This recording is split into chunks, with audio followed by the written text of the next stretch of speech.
Ferragamo back to pass again. Throws into the end zone. Picked off. Sam Washington.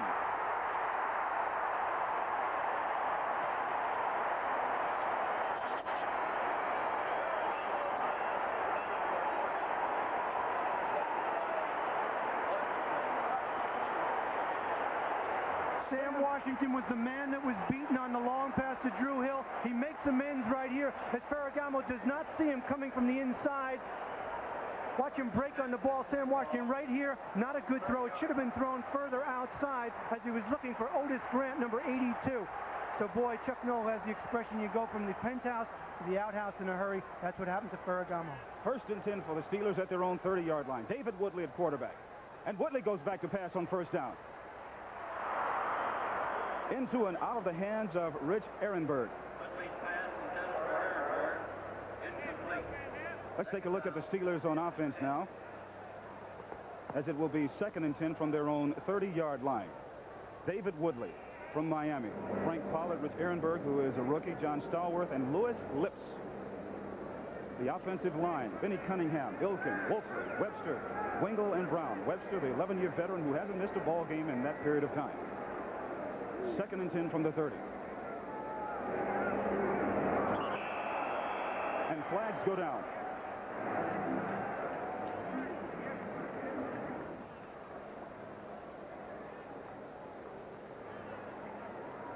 Offsides against the Rams. It looked like it was in the middle of the line. 69 and Coachman. And it certainly was. Greg Meisner, who went to the University of Pittsburgh, a 4-year veteran who was called for offside.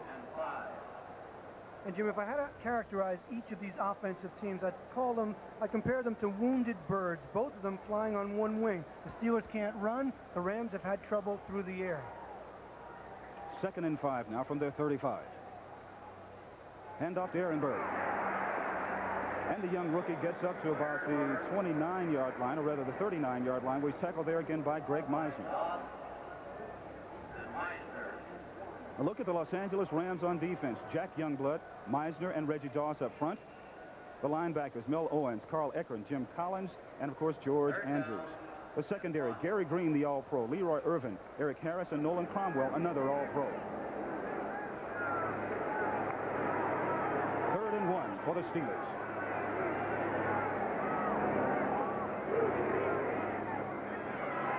Ehrenberg again. And it's going to be close for the 1st down as George Andrews, number 52, comes up and makes the tackle. And it is a 1st down for the Steelers. It's amazing when you think about the Pittsburgh Steelers and consider that Rich Ehrenberg is their leading rusher coming into this game with 17 carries for 65 yards. That time he just slipped a few tackles on the penetration by the Rams and got the 1st down. And not a very big man either at 5'10" and maybe 200 pounds. And, you know, it's kind of the running back that you don't see these days. You see usually the big, strong guy, not him, but he's having a good season so far. 1st and 10 for the Steelers at their own 41-yard line. David Woodley at quarterback. Handoff to Pollard. He fights his way up the middle, picking up 3 or 4 yards. Tackled there by number 85, Jack Youngblood. Well, Ehrenberg and Pollard aren't exactly household names when you think of the Steeler running backs of the past. Of course, Franco Harris has gone out to Seattle. Rocky Bleier, long retired. Abercrombie, Walter Abercrombie, the 3rd-year player out of Baylor, is hurt. So they've really had problems running the ball, Jim. They're near the bottom of the NFL in rushing, averaging only 83 yards on the ground per game so far. So it will be 2nd and 6 for the Steelers at their 45-yard line. 11:45 to go here in the opening period. And Woodley goes back to pass. Going deep for John Stallworth. Covered there by Leroy Irvin. Good coverage by Leroy Irvin against the All-Pro and John Stallworth. And a big rush by Jim Collins on Woodley there made him throw the ball a little bit sooner. But Irvin had great inside position on Stallworth. Yeah, there was a little bumping along the sidelines, but that was really jockeying for position. You know, you're talking about Jim Collins putting pressure on Woodley. I think we will probably start to see some of that a little bit more from the Rams on defense today, because they really don't get a great deal of rush from their up front 3-down linemen. 5 defensive backs in now for the Rams. 3rd and 6 at the Steelers' 45-yard line. Ehrenberg, the only back in the backfield. Louis Lips in motion. Woodley's back to pass. Here comes the blitz.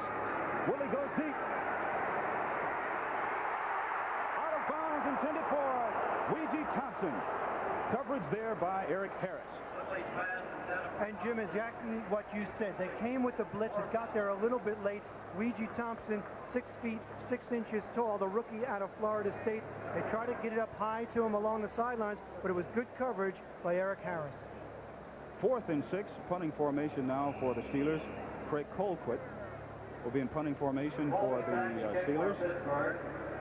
Henry Ellert and Leroy Irvin back for the Los Angeles Rams.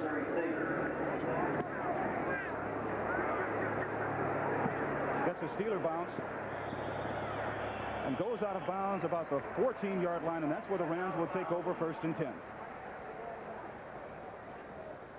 So the Los Angeles Rams, who had an interception on a big drive, right now there's no score in the game. The Steelers nothing and the Rams nothing. Along with John Dockery, I'm Jim Hill. John Robinson, coach of the Rams, smiling now. He wasn't smiling a little while ago when Sam Washington picked off a pass by Vince Ferragamo in the end zone to kill a drive. Now the Rams have the ball at their own 14-yard line, 1st and 10.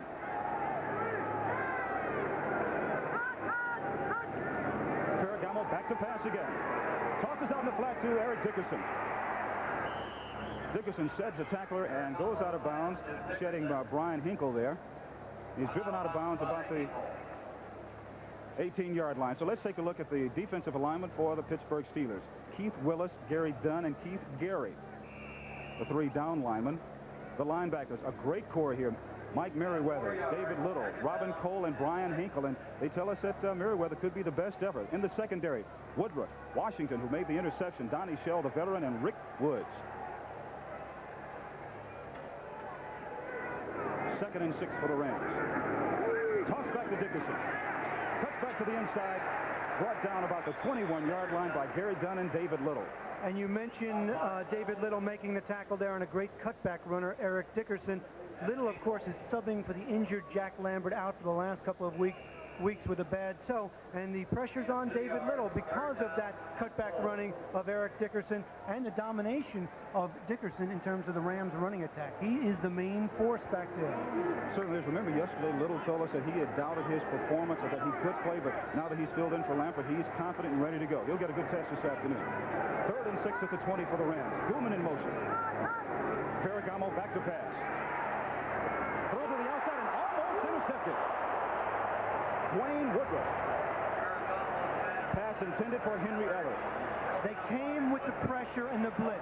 When a quarterback's having his problems, much like Ferragamo's been having for this season, you know a defense is going to come with pressure, much like Cleveland did last week. Take a look at it right here. Merriweather outside, Little inside. The ball's a little underthrown, a little bit late, but you can't hold on to it. Woodruff had clear sailing had he made the interception.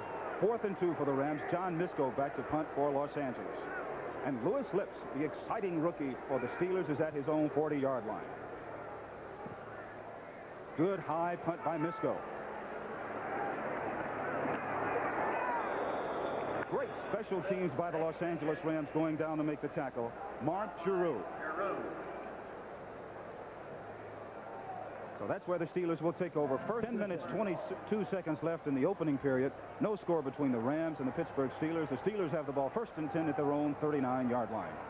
David Woodley at quarterback for the Steelers. Hand off to Ehrenberg. And Rich Ehrenberg, the rookie from Colgate, is tackled by Jim Collins and George Andrews after picking up about 5 yards.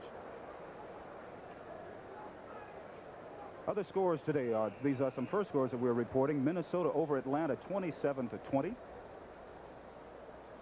And it is Chicago defeating Green Bay 9-7. Chicago still 3-0, undefeated. Chicago over Green Bay. Whew. The Bears and the Cubs in Chicago. Oh, that city is really, really on fire. 2nd and 5 from the 44. David Woodley at quarterback for the Steelers. And Woodley goes back to pass. Sacked by George Andrews. Once again, John, starting to see some blitzing from the Los Angeles Rams because we know that they don't have a great pass rush up front from their down linemen. And this is the one that the quarterback hates most. Do you know the awesome blitzes, the great outside, backside linebackers? Watch 52. He's never touched here. Woodley never sees him coming. Andrews makes the sack. Woodley lucky to hold on to the ball. The only guy that can pick that up is an interior lineman who might peel back, much the way San Francisco did a few years ago against Lawrence Taylor. 5 defensive backs in for the Rams, 3 wide receivers for the Steelers. 3rd and 12 at the 37. Here's Woodley back to pass. Good protection. Dropping it off to Frank Pollard. Pollard there tackled by Charles DeJournette. That will bring up a punting situation for the Steelers as Craig Colquitt comes in for his second punt of the afternoon.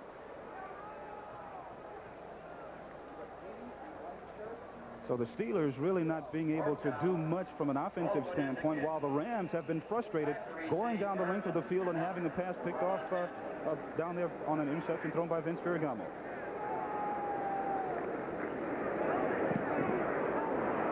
Not a very good punt by Colquitt, and there is a flag on the play as Henry Ellard makes the catch at the 25-yard line.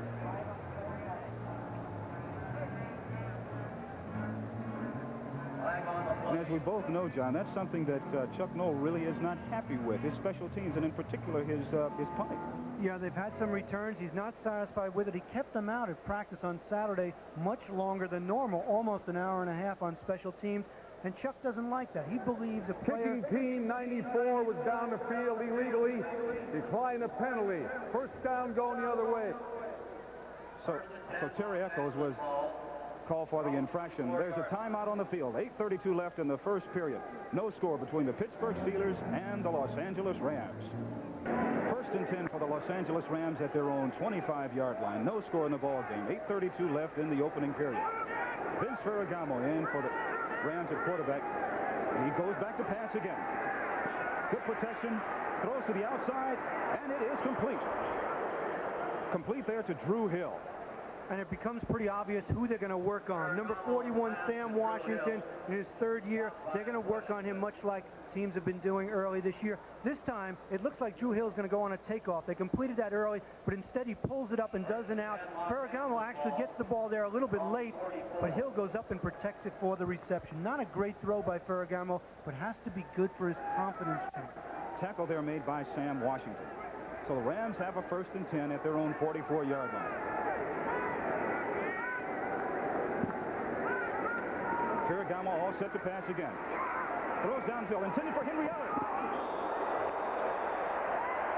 Incomplete. Knocked out of bounds there by the veteran and Donnie Shell. That's where your receiver, like Henry Ellard, you want to go back to Ferragamo and say, get the ball there a little quicker. The seam is open. I need it sooner, or else I might be decapitated by number 31, Donnie Shell, who's one of the deluxe hitters in the game. And that's what happens here. He has it for a moment, and bingo. He was fumbling it because he knew Shell was coming over to clock him. Donnie Shell, the 11-year veteran from South Carolina. Otis Grant and Henry Ellard in at wide receivers for the Rams. Ferragamo back to pass again. Good protection. Down the middle of the field. Complete to Mike Kuma. So Ferragamo continues to throw the ball, and at times throws very well. Tackle there made by Sam Washington. He went into the seam of the zone and got it there, but you saw a defensive player from the Steelers, number 41, go flying by, going for the interception. Of course, Washington had one already, but take a look at it again. Ferragamo looks for the seam. Good call. See, on the left of your screen, that number 44 fakes outside, gets the screen, and watch right there. See him go for the interception. That was number 31, Donnie Shell, not 41, Sam Washington. Completion, 1st down. At the Steeler 27-yard line. Toss back to Dickerson. And Eric Dickerson, who was last season's Rookie of the Year, is tackled there by David Little. And you know, Jim, you have to admire Ferragamo, Dickerson, and the Rams and Robinson. They're going into the teeth of a problem. We all know how badly Vince Ferragamo has played coming into this game. He had a total of 6 interceptions, but yet what the Rams are saying is we're going to support our man. He's our general. He's the guy that took us there last year to the playoffs, and we're going to be behind him, and we're going to throw the ball and face the problem straight on. And while they are somewhat discouraged at having an interception in the end zone, they have to be pretty pleased because he's coming right back so far. Flags on the play.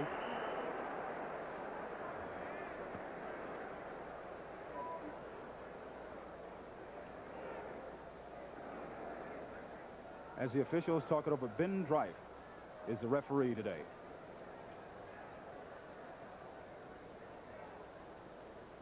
That's contact on the defense. The tight end can move. The fans are booing here because number 81, David Hill, did move, but the tight end is allowed to move. It was Keith Gary who jumped off sides and made contact. Very good point. And getting back to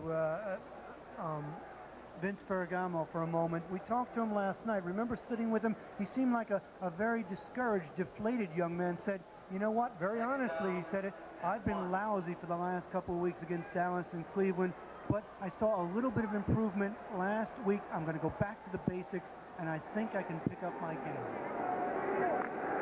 Well, he has an excellent opportunity to get into the end zone here. 2nd and 1 at the Steeler 18-yard line. Vince Ferragamo. Hand off to Dickerson. And Eric Dickerson is hit at the line of scrimmage by Gary Dunn, number 67, the nose tackle. And to a man, when you talk about the Steelers, when you talk to the Steelers, they say the man we have to stop is Eric Dickerson. All they can think about is number 29. They compared. Remember, we asked a couple of the guys, they said, well, who does he remind you of? And a couple of the guys said, a large O.J. Simpson. But it was interesting. Chuck Noll didn't feel that way. He said, well, maybe a large Tony Dorsett. He has that kind of speed, that kind of acceleration. And some people even said Jim Brown, but what a great comparison for a young man who's only in his 2nd year in the National Football League. He's done some things in his short 2-year career, hasn't he? Yes. 1,800 yards last year. Irv Pankey and Dwayne Crutchfield check into the lineup for the Rams. 3rd and 1. Koeman in motion. Toss back to Dickerson. Dickerson to the outside. Eric Dickerson brought down about the 8-yard line. Tackle there made by David Little. And Dickerson, I mean, he just slid through that crack, but he got some help from number 45, Dwayne Crutchfield. Take a look at 44, the U-back, and 45, how they blocked for this man because they know all he needs is a crevice, and boy, he'll do it. And Koeman, right there, knocks out Dwayne Woodruff, and there you see, again, the lead block by number 45, Crutchfield. Dickerson does the rest. Mike Koeman, who is an excellent role player. He knows exactly what he has to do. He must go in there and make those contacts, make the blocks. And that's what he does, and makes some big catches, too. 1st and 8 for the Rams at the Steeler 8-yard line. Eric Dickerson in the backfield for Los Angeles. David Hill in motion. Toss back to Dickerson. And he's smothered at about the 7-yard line. That's one of the things. Remember, we were talking to the Steelers yesterday in their defense. They have always played well against good running backs, which is nothing new to them. They've played against some great running backs throughout the years. Here's the final. The Jets really putting it to Cincinnati, 43-23. Well, the Jets felt they should have beaten these Pittsburgh Steelers. As you look at what New England did to Seattle today, a little bit of a surprise, of course, Franco Harris chasing Jim Brown's record. After Seattle had jumped off to a big lead. 2nd and 7 from the 7-yard line for Los Angeles. Vince Ferragamo at quarterback. And Ferragamo goes back to pass. Toss it to the outside. Incomplete. Intended there for Henry Ellis. I don't understand the coverage by Sam Washington. That's simply an out pattern. That's a touchdown if Ferragamo throws it well. Defensive back is sitting in the end zone. Jim, you and I both know. I know he's a young defensive back, but down by the goal line, you have to tighten up. You can't just give a guy a square out like he did to Eller there. It'll be a touchdown. Total yards so far, 140 for Los Angeles, only 15 for the Steelers. Impressive when you consider the offense for the Rams in the NFL is last overall. 3rd and 7 from the Steelers 7-yard line. The fans now trying to get behind the Steeler defense. Ellard in motion. Toss back to Eric Dickerson. Gets away from one tackle, but he is smothered.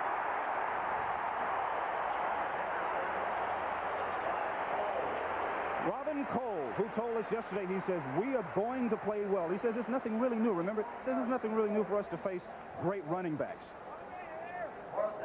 and they like to be. You mentioned Robin Cole. This is a fine set of linebackers, maybe as good as the old days. They like to be compared to those old defenses. And watch him cut back here, but too much pursuit, too much scraping. That's been a trademark of Steeler defenses for years. Chuck Noll demands that kind of intensity. Mike Lansford in to attempt a 25-yard line with Nolan Cromwell holding.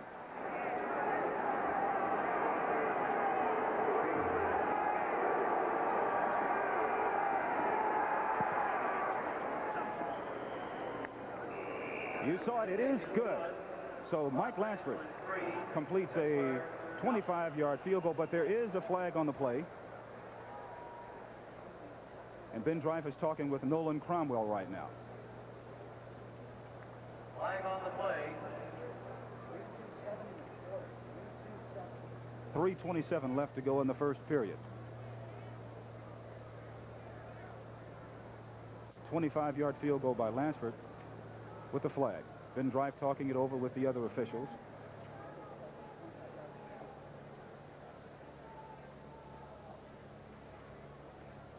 And talking it over with the Rams, so it is apparently, the penalty is apparently against the Steelers. That's Jack Youngblood, one of the captains, and Cromwell, who is also another captain. Robinson's practically out on the field. He wants to know what's going on. I think the thing. Number 56, unsportsmanlike contact, hit up trying to block the field goal. That's 15-yard penalty. They're going to accept the penalty, and it's first down. Whoa, Robin Cole. Whoa. You know, there is a new rule this year which states that on field goal and extra point attempts, you cannot leave your feet and jump up in the air and attempt to distract or block an extra point or field goal. That's exactly what the penalty was. See if we can take a look at it again. We'll look for number 56, Robin Cole. Try to get a look at the penalty. That's Little jumping up in the middle. That's not the penalty. Hard to tell what exactly happened, but the fans here at Three Rivers don't like the call. So the Rams get a tremendous break with 3:27 left to go in the first period. The penalty there called on Robin Cole. Once again, the new rule is you cannot run and leave your feet to try and block an extra point or field goal. 3 tight ends for the Rams. First and goal at the 4-yard line. Play action pass. Tossed into the end zone. Complete to Dwayne Crutchfield for a touchdown, Los Angeles. Everybody in the stadium, every Steeler defensive player expecting to see number 29 up the middle, the great runner Eric Dickerson. What does John Robinson do? He says, oh, we're going to fake it, and we're going to throw it for the 7 points. Crutchfield in the flat touchdown. Take a look at it from the ground level. Watch the fake. That's what makes it happen. Right here. Good block by Dickerson after the fake. Crutchfield for the touchdown. You see Dickerson pick up Donnie Shell, number 31. If he hadn't picked him up, it would have put more pressure on Ferragamo. So Dickerson showing more and more that he is that complete back with a great block. Mike Lansford in now to attempt the extra point conversion with Cromwell holding again. Right down the middle. So Mike Lansford kicks the extra point, and the Los Angeles Rams on a touchdown pass from Vince Ferragamo to Dwayne Crutchfield lead the Pittsburgh Steelers 7-0. Will be Mike Lansford set to kick off for Los Angeles. Todd Spencer, number 36 from USC, back to receive for the Pittsburgh Steelers. 7-0 Rams, 3:22 left to go in the opening period. Spencer at about the 12-yard line. And Todd Spencer is brought down by the rookie David Crowder. And that's where the Steelers will take over. First and 10 at their own 27-yard line. So late in the first period, it's the Rams over the Steelers 7-0. And we'll be right back in just a moment. The Pittsburgh Steelers trail the Los Angeles Rams 7-0. David Woodley at quarterback for the Steelers. First and 10 at their own 28-yard line. And Woodley goes back to pass. Good protection. Complete to Ehrenberg. And the rookie from Colgate gets away from Jim Collins, and he's finally tackled by Nolan Cromwell. Ehrenberg is just one of those backs that has the good balance and the instincts. He's very small at 5'10", 200. but the Rams said they were worried about him coming out of the backfield. Here he makes two men miss. Collins misses, and then watch Irvin, number 47, come by. He makes him miss. He gets a couple of extra yards before he's dragged down by Doss with good pursuit from his defensive end position. Enough yardage for the first down. 1st and 10 at the 39-yard line for Pittsburgh. Hand off to Pollard up the middle. And Frank Pollard breaks 2 or 3 tackles before he's finally brought down by Reggie Doss.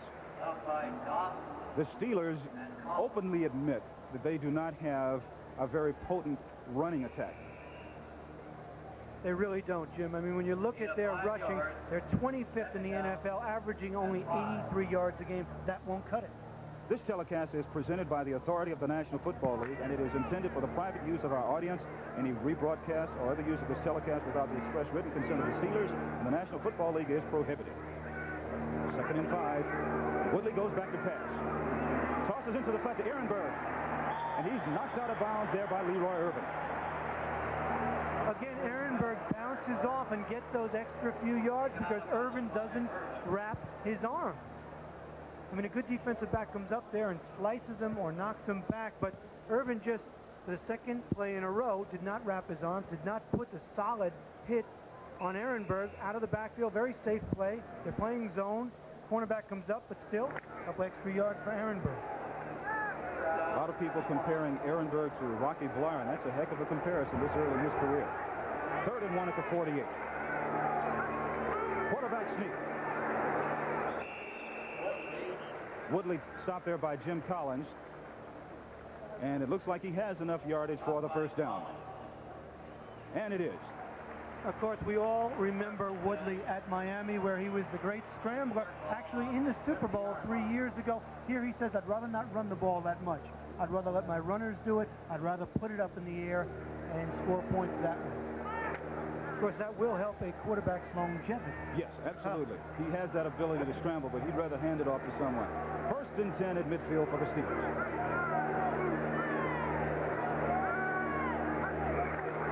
Hand off to Ehrenberg. Good defense by the Rams. Carl Ecker, number 55, and George Andrews, number 52. How about that lead back by Frank Pollard, huh? He chopped down Eric Harris, who was coming hard. Even though there wasn't much gain, it was a fine block. And you mentioned this defensive team. Not an awesome pass rush, a legitimate set of linebackers, and a fine set of defensive backs. So, yeah, we expect to see more blitz. They have to put pressure on Woodley because he has one of the top passing games in the league and great receivers in Lips and Stallworth. 2nd and 10 at midfield for Pittsburgh. And Woodley goes back to pass. Good protection, throws out into the flat, and it's complete and dropped by Lewis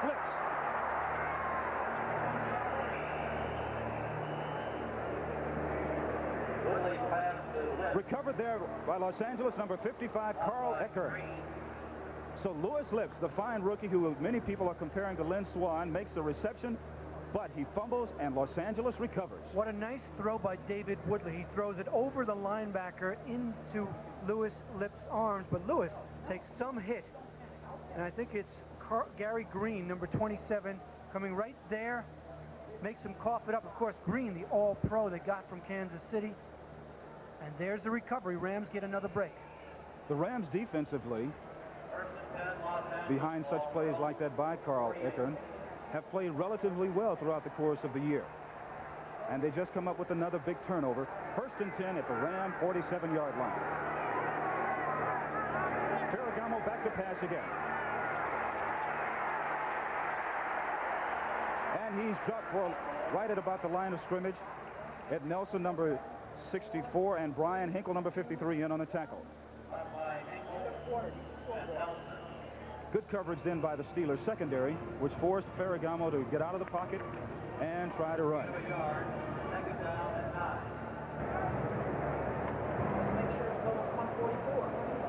59,000 fans on hand here at Three Rivers Stadium in Pittsburgh, Pennsylvania. Along with John Dockery, I'm Jim Hill as we begin the second period with the Rams leading the Steelers 7-0.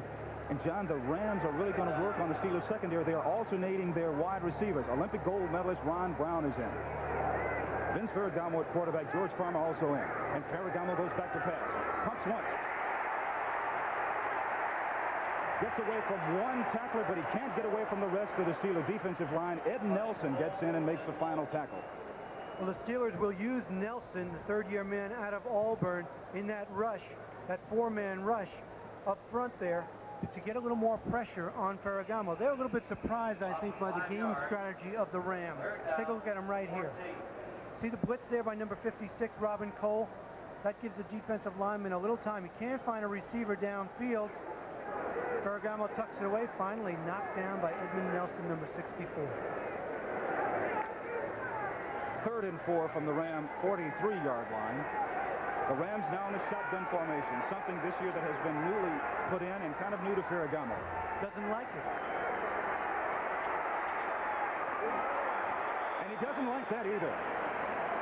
Into and out of the chest of Eric Dickerson. Eric Williams there in on the tackle. And Eric Dickerson, of course, didn't catch many passes in college, but has developed some hands here with the Rams. Ball is on the money. Dickerson just drops it. And look at his reaction. Eric is a man who seeks perfection. That not exactly what he wanted. John Misko in punting formation for the Rams. Lewis Lips back to receive for Pittsburgh. Low snap. Wobbly punt. Lips at the 23. Lewis Lips brought down by Ivory Sully, who always comes in and makes a major contribution to the Los Angeles Rams on special teams. So with 14-12 to go in the first half, it's the Los Angeles Rams leading the Pittsburgh Steelers 7 next Saturday right here on CBS. College football. Top-ranked Nebraska going against the 7th-ranked UCLA Bruins. The Bruins are going for their 3rd consecutive Rose Bowl victory. No other team has ever won 3 straight. Well, they better be ready when they meet Nebraska. Of course, yesterday Nebraska buried Minnesota 38-7. And people are saying, well, what about the quality of opposition for UCLA? They better be ready next week. Quality game going on right now. The Steelers and the Los Angeles Rams. Hand off to Ehrenberg. And the young rookie from Colgate picks up about 5 or 6 yards. Tackle there made by Jim Collins. Look at this, a final. The defending Super Bowl champion Raiders come from behind to defeat Kansas City 22-20. Detroit over Tampa Bay 7-0 in the second quarter. San Diego leading Houston by 2 touchdowns. San Francisco over New Orleans by 10 points in the second period. And it's Washington over the Giants 13-7 in the second quarter.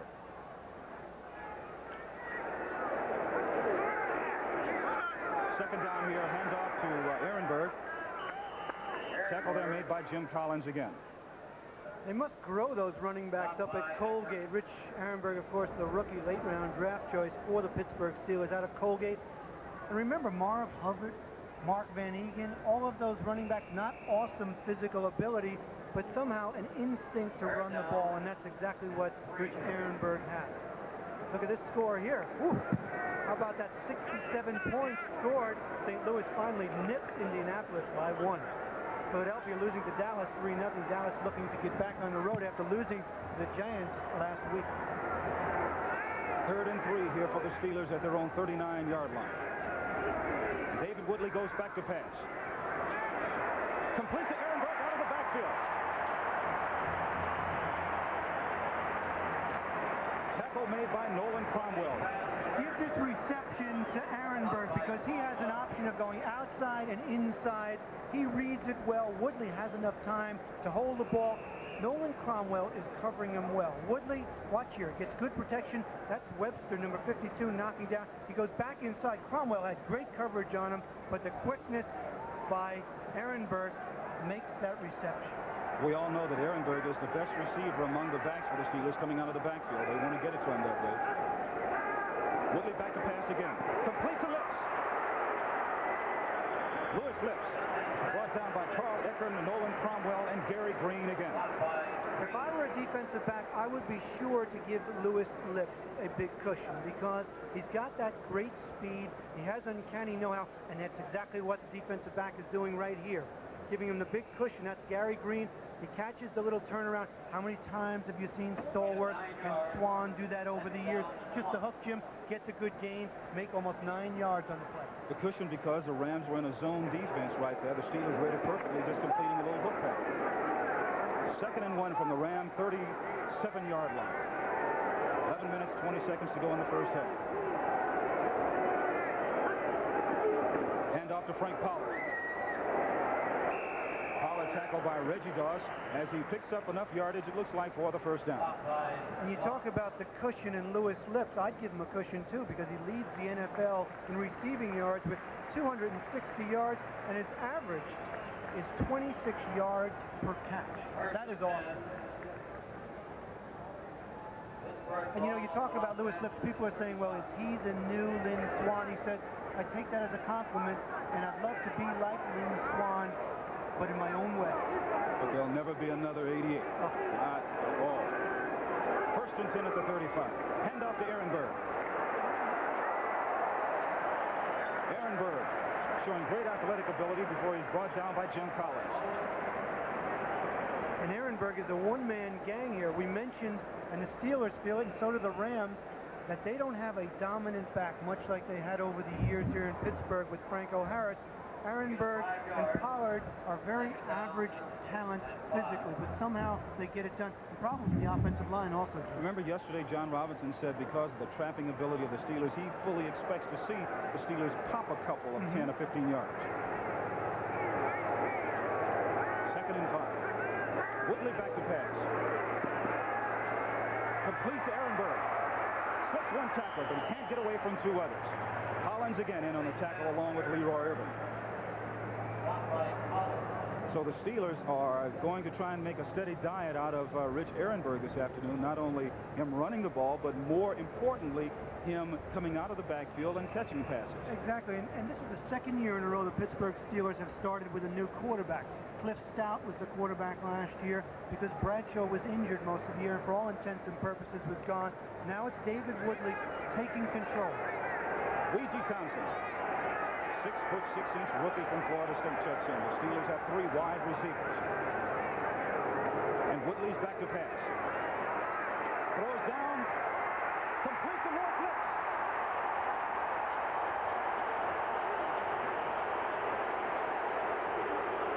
Lewis Lips knocked out of bounds at the 6-yard line by Gary Green, which we just got through talking about his big play ability. That's good for 22 yards. And his ability to come back to the ball. That was the difference there. Green didn't see him. Right there. See number 27 bumping him around. Right here, he loses sight of the ball. Lips does not, comes back for it and makes the reception. And of course, Green is the man they put on the slot. That is the toughest coverage on the field for a defensive back. 1st and 6 from the 6-yard line for the Steelers. 8:35 left to go in the first half. The draw play to Ehrenberg. Rich Ehrenberg down to about the 1-yard line. Tackle there made by Carl Eckert. And you get the feeling that David Woodley and the Steelers have control of this game at the moment. A nice balanced attack. They flip the ball out in the flat, get a good gain, then they throw it downfield to Lips, and then they give it on the draw up the middle to Ehrenberg. Nice balanced attack, keeps the defense off balance. You know, it's kind of, and we've both gone through this situation. Woodley's now 8 of 11 for 74 yards, where sometimes you go into a ball game and they say, well, you know, they don't have a week here, a week there, and that particular point is the one that comes back to haunt you in that game. 2nd and goal from the 1 for the Steelers. Play action pass, complete to 37, touchdown, Pittsburgh.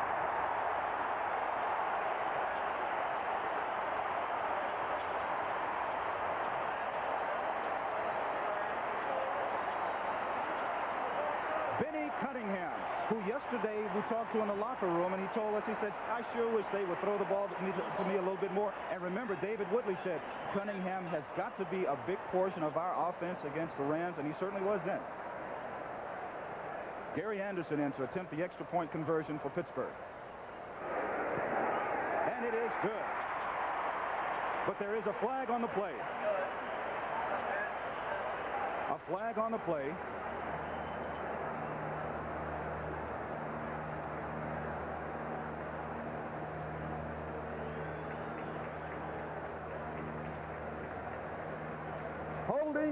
On the offense, number 56, the defense was offside. We're going to play it over. Offsetting penalties.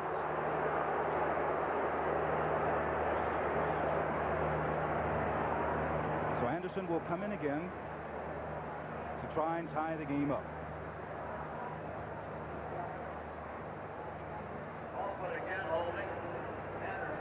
David Woodley going to Vinnie Cunningham for the touchdown. And here's the extra point conversion. It's good again. This time it counts. So with 7:47 left to go in the first half, after a touchdown pass by David Woodley, the game is tied. With a touchdown pass to Vinnie Cunningham, the Steelers go 68 yards, 10 plays, use up 6 minutes and 25 seconds. Tied at 7. Gary Anderson set to kick off. Barry Redden to receive for the Rams. Redden at the goal line. And Barry Redden is dropped at about the 20-yard line of the Los Angeles Rams. Tackle there made by Mike Merriweather.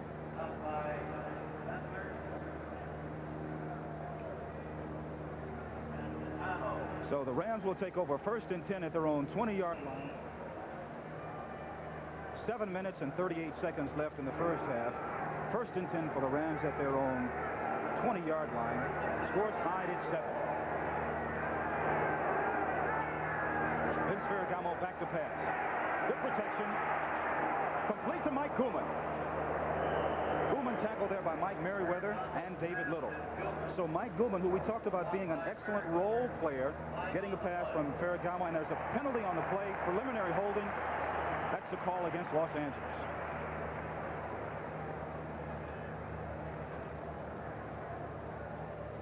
And that's one of the problems with the offensive line and for the Rams, Jim. Offensive holding, number 72. They've had 5 sacks in 2 games so far this year. And last year, they only allowed 23 sacks. That was the best in the NFL. They were tied with Miami. So this is a good veteran offensive line. But watch the holding, number 72, Kent Hill.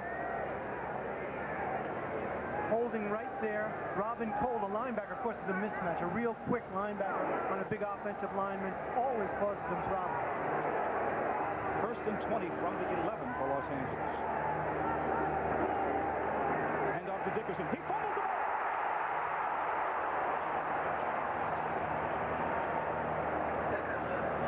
Eric Dickerson gets back on the fumble. Gary Dunn in on the tackle for Pittsburgh. They talk about Vince Ferragamo and all the problems he had. In fairness to him, and he wasn't looking for alibis when we talked to him last night, the offensive line has been having trouble with their protection. It's a whole new set of wide receivers with Ellard and Hill and Grant and Brown and Farmer. And you look at that right there. Total offense second quarter. The Rams have just shut down their offense minus 6 yards. 2nd and 26 from the Ram 5-yard line. 3 wide receivers in for Los Angeles. And Ferragamo is back to pass from his own end zone. It's intercepted by Sam Washington. He scores. Touchdown, Pittsburgh.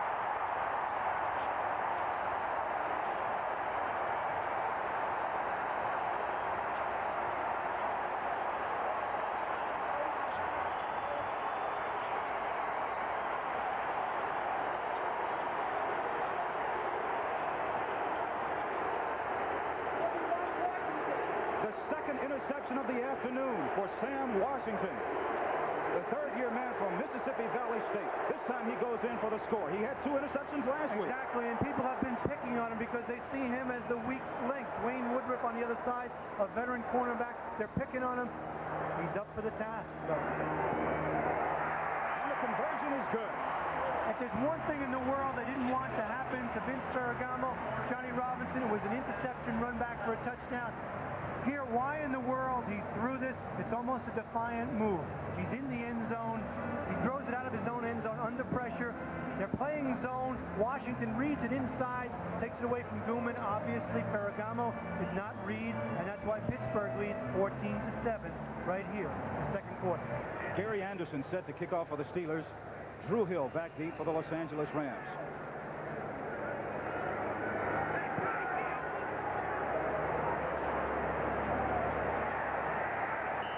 goes into the end zone, where it will come out to the 20-yard line for a touchback. And Jim, you and I both know to be a good defensive back, you must have vision. You must be able to see the receiver, but you also must be able to read the quarterback. Somewhere along the line, number 41, young Sam Washington, has learned that trait. He's able to see the quarterback and the receivers. He breaks on the ball here, seeing Guman inside. Great ball reaction, slides on the ground, doesn't stay there, gets back up, takes it into the end zone for the touchdown to put Pittsburgh ahead. The big difference in that particular play, Washington playing the ball, going to it. Guman was standing there waiting for it to come to him. 1st and 10 for the Rams at their own 20. Hand off to Eric Dickerson. Dickerson fights his way up to about the 25-yard line. Keith Gary, number 92, there in for the tackle. It'll be an interesting set of circumstances here now. Do you close up your tent and crawl into a hole if you're Vince Ferragamo? Do you go back to giving the ball to Eric Dickerson and getting it on the ground to get some confidence? Or do you try to put it up and do something through the air? I don't think you really would fold up your tent right now, but you got to give the ball to Dickerson a little bit more. Take a little bit of pressure off Ferragamo. 2nd and 5.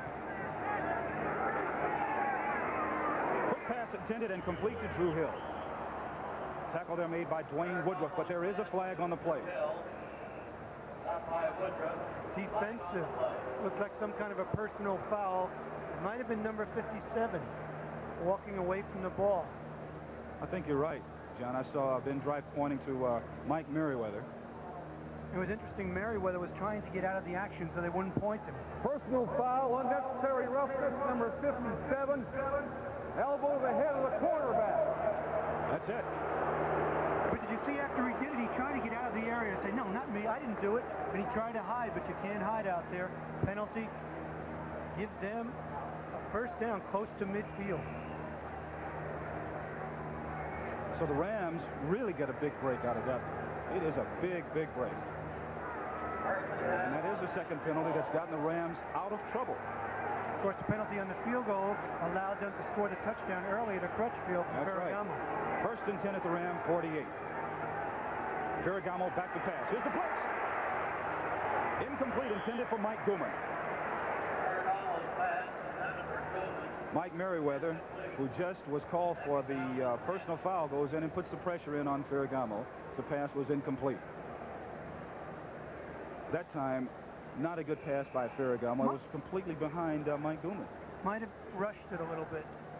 And we both know that Vince Ferragamo has an outstanding arm and is a good quarterback. But boy, when your confidence is waning, you're a totally different athlete. Ferragamo 6 of 13 for 132 yards, 1 touchdown and 2 big interceptions. Hand off to Dickerson. Smothered in the backfield by Merriweather. Robin Cole also in on the tackle. And that doesn't certainly help the situation when you see your star, Eric Dickerson, who's been able to run about against just about everybody, smothered like that by the Steeler defense, forcing you to throw the ball with 3rd and 12 or 3rd and 13. Well, the Steelers readily admit that they really like to rise to the occasion from a defensive standpoint when they're going against a big, famous, outstanding running back. And it's interesting, you know, only 9 players in 112 games have rushed for 100 yards or more here at Three River Stadium. So you're right, they do shut down the big backs. Rams in the shotgun formation, 3 wide receivers, 3rd and 12 from their 46. More pressure. Ferragamo sacked again.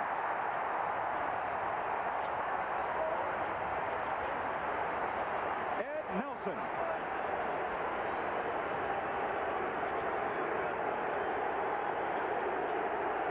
Boy, when the Steelers get you in the position of knowing you have to pass, they come at you hard. Take a look at it right there. Nelson up the middle from the outside. John Goodman, number 95, just back from a groin pull.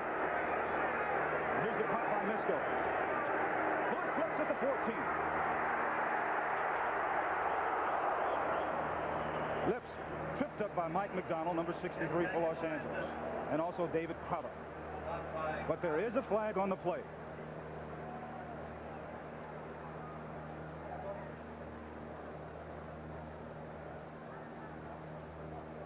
So this young, feisty Steeler defense, who really likes to admit that they like to be compared to the old steel curtain. penalty against the Los Angeles Rams, illegal receiver downfield. Donnie Shell. An eligible man downfield on the offense. Also, they had too many men on the field. Kick it over with a 5-yard penalty. That always helps your coverage a little bit when you get an extra couple of guys out in the field. But you see Donnie Shelley said make him kick it over again. We have Lewis Lips. He just might break them. John Misko in punt formation for Los Angeles. You have to be careful when you have a dangerous punt returner like Lewis Lips down there. Making the Rams kick again, maybe thinking that the coverage team might get a little weary going down 2 times in a row.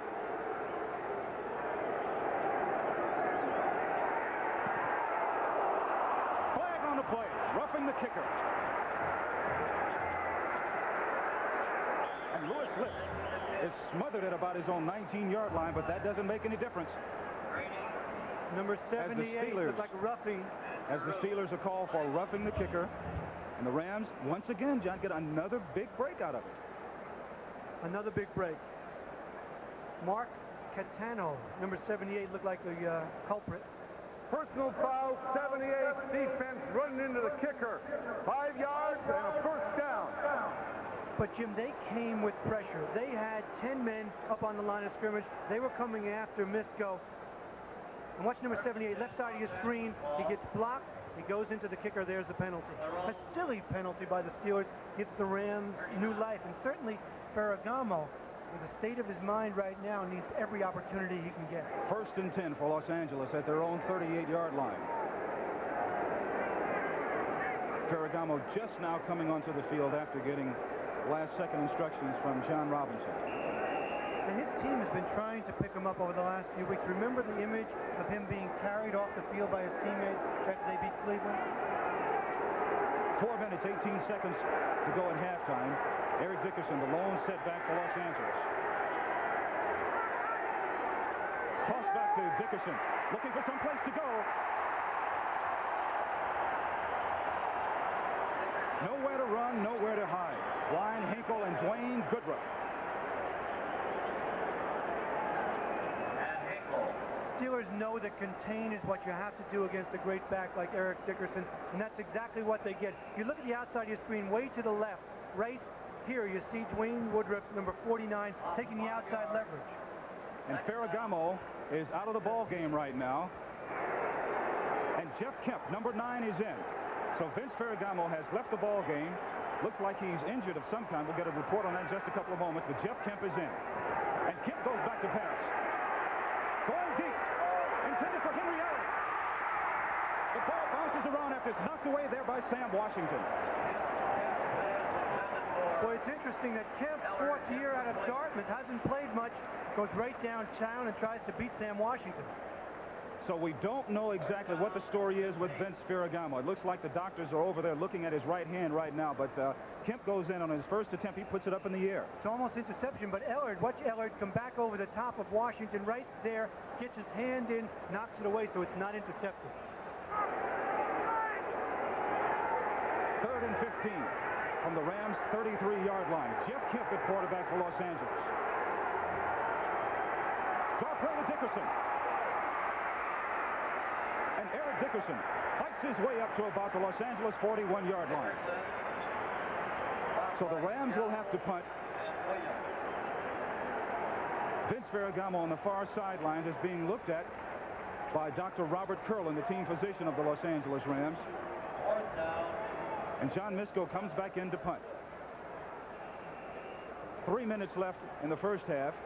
The Steelers leading the Los Angeles Raiders 14-7. And Misko gets off a beauty. Looks at the 9. Misfire.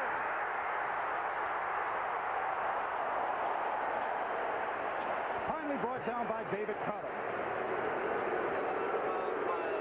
Vince Ferragamo is leaving the field right now. Looks like he is going into the dressing room with 2 minutes and 40 seconds left. So Ferragamo, who had an injury to his knuckle on his right hand in late preseason after he tried to make a tackle on an interception, is leaving the game right now. And the Steelers lead the Los Angeles Rams 14-7. Will be Bentley is in at quarterback for the Pittsburgh Steelers. But the big story of this game right now, Vince Ferragamo has gone in to have x-rays taken of his right hand. Ferragamo hurt the knuckle on his right hand in preseason when he went over to make a tackle after an interception. We'll have an update on those x-rays for you as soon as we're able to get them. 1st and 10 for the Steelers at their own 30-yard line. Play action pass. Woodley going deep. Complete to John Stallworth. Stallworth brought down by Nolan Cromwell. And what Stallworth does better than most receivers, even though he's been in the league for 11 years and he was injured most of last year, is come back to the ball. He does not need the perfectly thrown ball, and that's the kind of thing Woodley appreciates. He comes back to the ball away from the defensive back here and makes the reception. It's well thrown, but Stallworth certainly helps out right there for the reception. 11-year veteran who owns 4 Super Bowl records. 1st and 10 for the Steelers at their 47. Hand off to Ehrenberg. Ehrenberg gets to the outside. Knocked out of bounds by Nolan Cromwell and Leroy Irvin. So the Steelers, who aren't supposed to have a very potent running attack, all of a sudden are running on the Rams just about whenever they want to now. The Rams do not have a great defense against the rush. They're ranked around 9th to 10th in the league, but they're a decent defense. Right now, though, you sense that the Rams are deflated. They've lost their starting quarterback. It's time that the defense, if they're going to stay in this game, pick them up right now and shut down the Steelers. But the Steelers are driving. They have the ball 1st and 10 at the Ram 38-yard line. 2:24 to go in the first half. David Woodley at quarterback. He goes back to pass. Complete to Stallworth.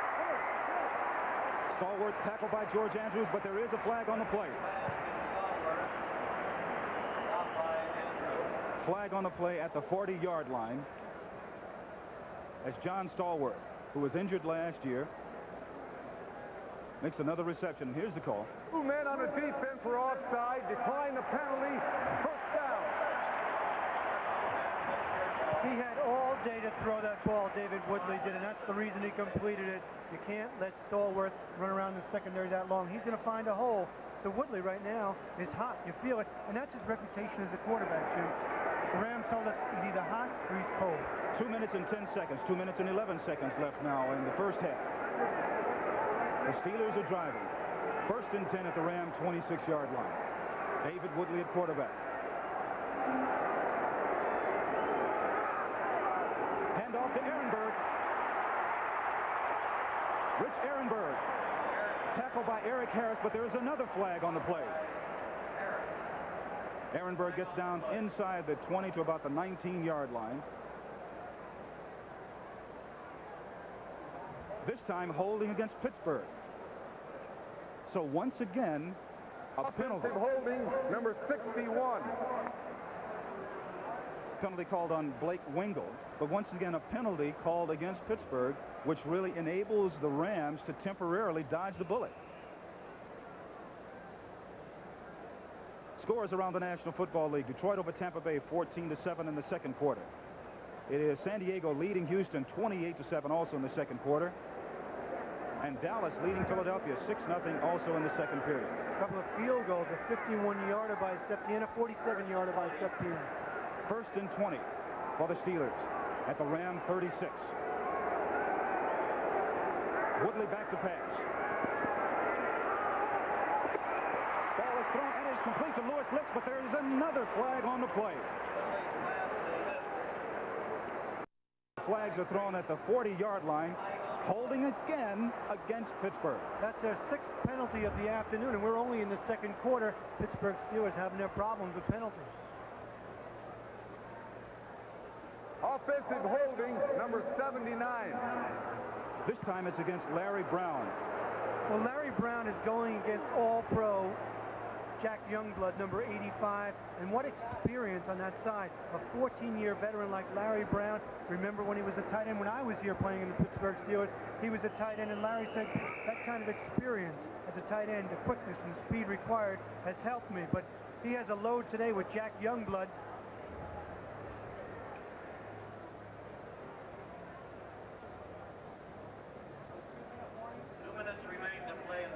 So the 2-minute warning has been given. With the score, the Pittsburgh Steelers leading the Los Angeles Rams 14-7. A very concerned John Robinson on the field. However, we just noticed that Vince Ferragamo has come back onto the playing field. We will get a report for you on the x-rays of his right hand. There's Ferragamo. His right hand, which was severely bruised in a preseason contest. So as far as the Rams are concerned, they certainly hope that the x-rays were negative and that he can get back in there. But the Steelers have the ball. First and 30. Woodley back to pass. Trying to complete a screen pass, but Carl Eckern is right in the middle and knocks everybody down, along with George Andrews. And the second quarter has been all Pittsburgh Steelers, Jim. The offense this quarter, Pittsburgh 110 yards on offense. This quarter alone, Los Angeles has been shut down totally, -3 yards. So you talk about them needing Ferragamo. They need Ferragamo. They need Dickerson. They need something. First of all, they need the ball. Yeah. And it's 2nd and 30. At the Ram 46-yard line, David Woodley, who has thrown 1 touchdown pass this afternoon. That one's to Benny Cunningham. And Woodley goes back to pass again. Complete to Cunningham. Tackle there made by Eric Harris. So David Woodley, who told us yesterday that he has to get Cunningham back into the offensive philosophy because Cunningham has been mostly used as a blocking tight end, and he feels like his talents have been wasted somewhat, comes up with a big play. First timeout. So the Steelers call a timeout. It is their first of 3 here in the first half.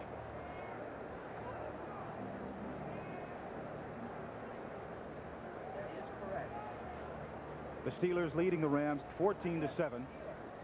Coming up at halftime, scores and highlights, and also legends of the game. Remember number 22 of the Dallas Cowboys, Bob Hayes? I remember a long day down in Dallas when I had to cover Bob Hayes man-to-man, bump and run. The entire helped to run me out of the league. Oh, you chased him like I did, huh? What? You chased him like I did. Oh, he was something else. Yeah. What speed? There's Vince Ferragamo along the sidelines. Will not return. The report we get that he's fractured the pinky on his right hand. He has an ice pack on it, as you see there. Will not return. So it's young Jeff Kemp, quarterback of the Los Angeles Rams. This is the second straight year that Ferragamo has suffered a hand injury. Last year, late in the season, he had a big cut between his little finger, the last 2 fingers on his passing hand. Now he suffers a fracture on the little finger on his right hand, and what a tremendous blow to the Rams. And all of a sudden, there's another young man on the in Jeff Kemp. But right now, 3rd and 17 for the Steelers. Woodley goes back to pass. Complete across the middle to Stallworth. Tackle there made by Leroy Irvin. The Steelers call another timeout. That's their second of 3 timeouts. John Stallworth just runs away from Leroy Irving. He did have some time. Woodley did right there. He gets good protection. Stallworth tries to cut back right here. But Irvin gets off the ground and makes the tackle. It's short of the first down, so they're going to go for the field goal. So Gary Anderson will come on to attempt a field goal with 1:24 left in the first half. And we'll be back in just... It's kind of strange. You think that the Steelers would call a timeout? I think they might have been not known exactly where they were on the field. They might have thought they had the first down, but instead they didn't let the clock run down like they probably should have. 37-yard field goal attempt by Anderson.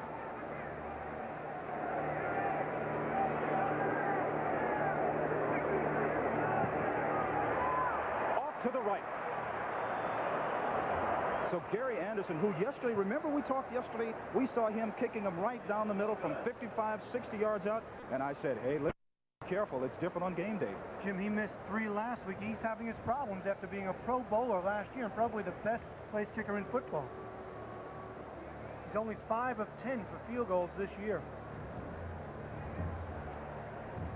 Coming up September 29th, right? CBS Sports. To throw an interception and give the Steelers something else, you want to go in and regroup. John Robinson does into the locker room at halftime. 50 seconds left in the first half. And Kemp's going back to pass. Good protection. Down the middle, complete to Henry Eller. Tackle there made by Rick Woods. And now the Rams are signaling for a timeout. Shows you how much I know. He comes out throwing, the fourth-year man out of Dartmouth, gets a completion and a first down, moves the ball upfield. And what a lift it would be if they could put something on the board before the half. You know, this is one of the reasons why Jeff Kemp is the #2 quarterback for the Rams. Throughout the course of the preseason, there was some concern as to who would be the quarterback, the backup quarterback for the Rams. That was a big story. Jeff Kemp knows the situation. He knows the Rams' philosophy inside out, and there were similar situations throughout the course of the preseason where Kemp was in this exact same spot. I remember specifically doing some games in the preseason. Into the first half, 2 timeouts. You have to go the length of the field. You're behind. Here it is right now, and at that particular time, Kemp did it. He marched the length of the field and got a score on the board. And it's a real credit to the philosophy of John Robinson saying, okay, let's go for it. We're not going to play conservatively and just sit on it. We're going to give our young quarterback a chance to show what he can do. Detroit leading Tampa Bay at the half, 14-7. Gary Danielson and Sims, of course, doing well. San Diego ahead of Houston, 28-7. That also at the half. Obviously, Warren Moon not doing much. Other scores, San Francisco over New Orleans, 17-7 in the second quarter. And one other score, Philadelphia leading Dallas by 1-7. Ron Jaworski came back with a 16-yard TD pass to Mike Quick, as Dallas still having their problem. 5 defensive backs in now for the Steelers as they are backing up deep, not wanting to give the Rams anything behind them. 1st and 10 at the Ram 42-yard line. And Kemp goes back to pass. Here comes the rush. Forced out of bounds by Ed Nelson, number 64. 26 seconds left on the clock. And boy, does that help an offensive line and a quarterback when he has the ability to scramble to get away from the rush. That time, number 93, Keith Willis, was bearing down on Kemp. He dodged him, took it upfield, got out of bounds, saves the timeout. But all it really tells you is that there is great secondary by the Steelers because Kemp had to get out of there and run and was forced out of bounds. So it will be 2nd and 14. Ball at the Ram 38-yard line. The Rams trail the Steelers 14-7. Vince Ferragamo out with a fractured right little finger. He will not return. Kemp's back to pass. Pass in the flat to Dickerson. And Eric Dickerson is brought down short of the 45-yard line. There, the tackle is made by Brian Hinkle. A good idea. You have a great running back like Dickerson. It's a safe pass as they take a timeout, L.A., with 16 seconds left. But try to get the ball to Dickerson in the flat. It's safe. See if he can break the big one.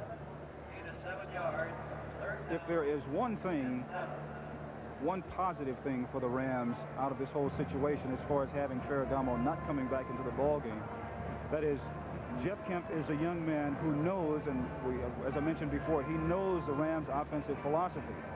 He went through a very tough period of time in the preseason. In the second preseason game against the San Diego Chargers, he came out, did not play well. He threw a pass that was picked off for an interception and it was run back. He threw a couple of other bad passes. But then he started to really progress after that game against the Chargers in the preseason. And he's really had when you look at his career, a very spotted career. 1981, he only threw the ball 6 times for 25 yards. 82, he was injured most of that year. 83, didn't get much playing time. And right here, he's in the heat of action in Game 3, an important game for the Rams. This is a critical juncture. These Rams have to figure out how good they are. I mean, they played very average opposition, got buried by Dallas. They beat Cleveland, and now they're here against a tough Steeler team. 16 seconds left in the first half.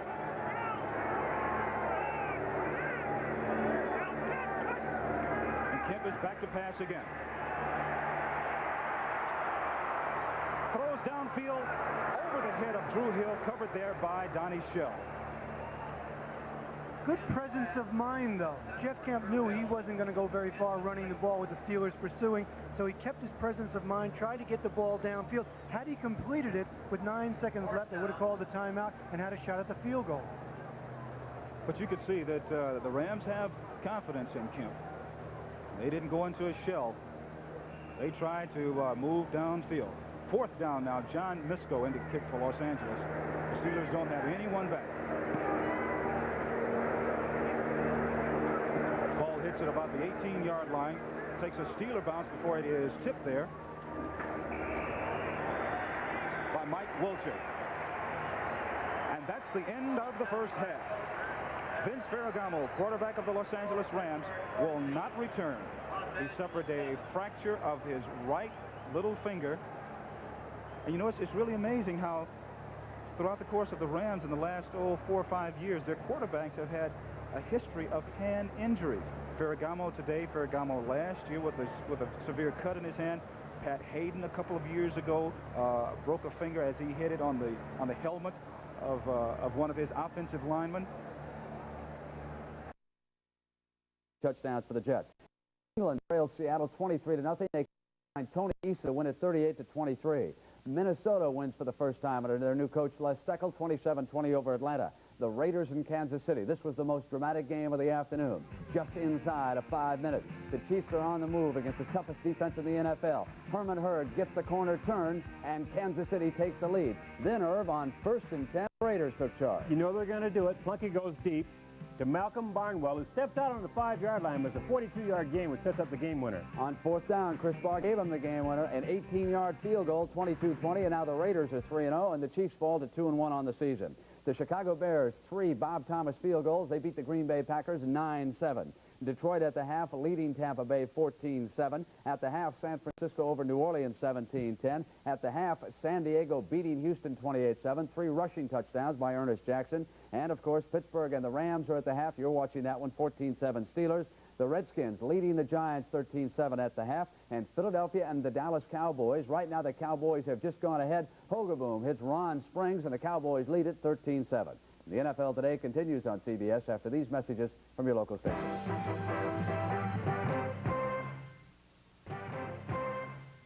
Back in the early 60s, before they became America's team, the struggling Dallas Cowboys drafted an Olympic champion whose dazzling speed helped transform them into winners. And today, Irv Cross begins a new season with his series Legends of the Game and the story of the man they call Bullet Bob Hayes.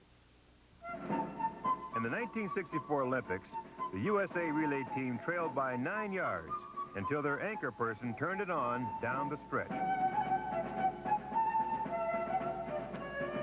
The race was won, and an American Olympic hero was born.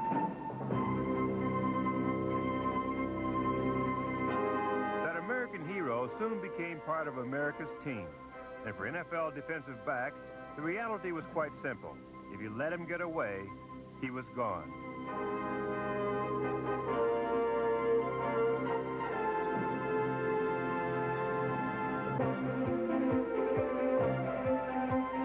Never before had the NFL seen a man with the speed of Bullet Bob Hayes.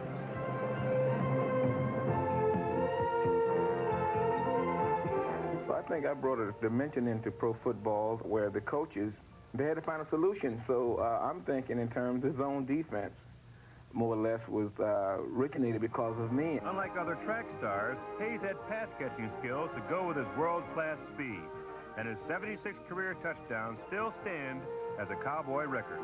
You had the big wide receivers, and you know the Warfields and the Gary Collins and those guys that I consider real great wide receivers. And I don't know where I would place, but hopefully I would place among those guys. No doubt the name Bob Hayes is there. Bob Hayes retired from pro football in 1974. In 1979, Hayes went to prison on a drug charge and served a 10-month sentence, an event that cost him his status as an American hero.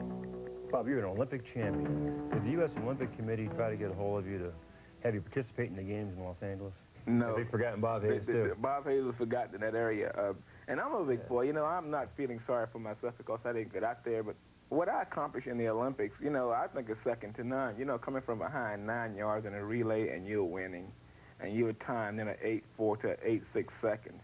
I mean, you know, that's phenomenal. And you know, those memories lingers on. And when the Olympics comes around in Los Angeles, I want to be a part of and associated with it. Even just sitting out there watching, you know, looking or commentating or asking questions, anything. At a preseason game in Texas Stadium, Dallas fans welcomed the 1984 USA medal winners. And only a pint-sized gymnast from West Virginia received more applause than a forgotten hero. Also in the field, former Dallas Cowboy Olympian Bob Hayes. Though the athletes he mingled with were 2 generations removed from his achievements, they all knew the legend of Bullet Bob Hayes. I've seen you play, run. You were one of the greatest of all time. Thank you. My pleasure. Thank you for having us. In his sleep, I think Spider Lockhart is still trying to catch Bullet Bob. Tell me, Herb, did you ever get beat deep by Hayes? Never, never. We always doubled him. I played the short zone. All right, let's send you back to the game now that you're enjoying on CBS.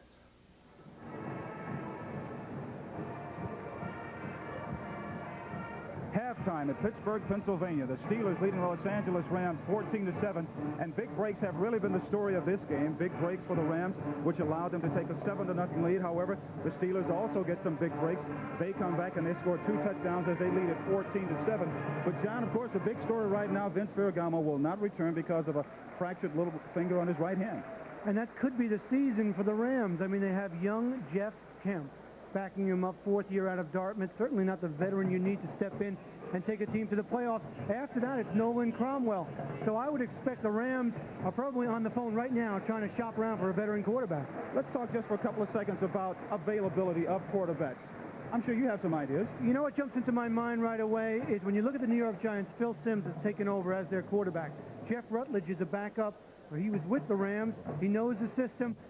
He might become available because of young Hostetler out of West Virginia. The Giants are hiring him, so they might be able to pry him loose. There is another possibility. I heard Tom Landry of the Dallas Cowboys say that he's going to have to make a move, or he should make a move with one of his 2 quarterbacks as soon as that situation stabilizes down in Dallas.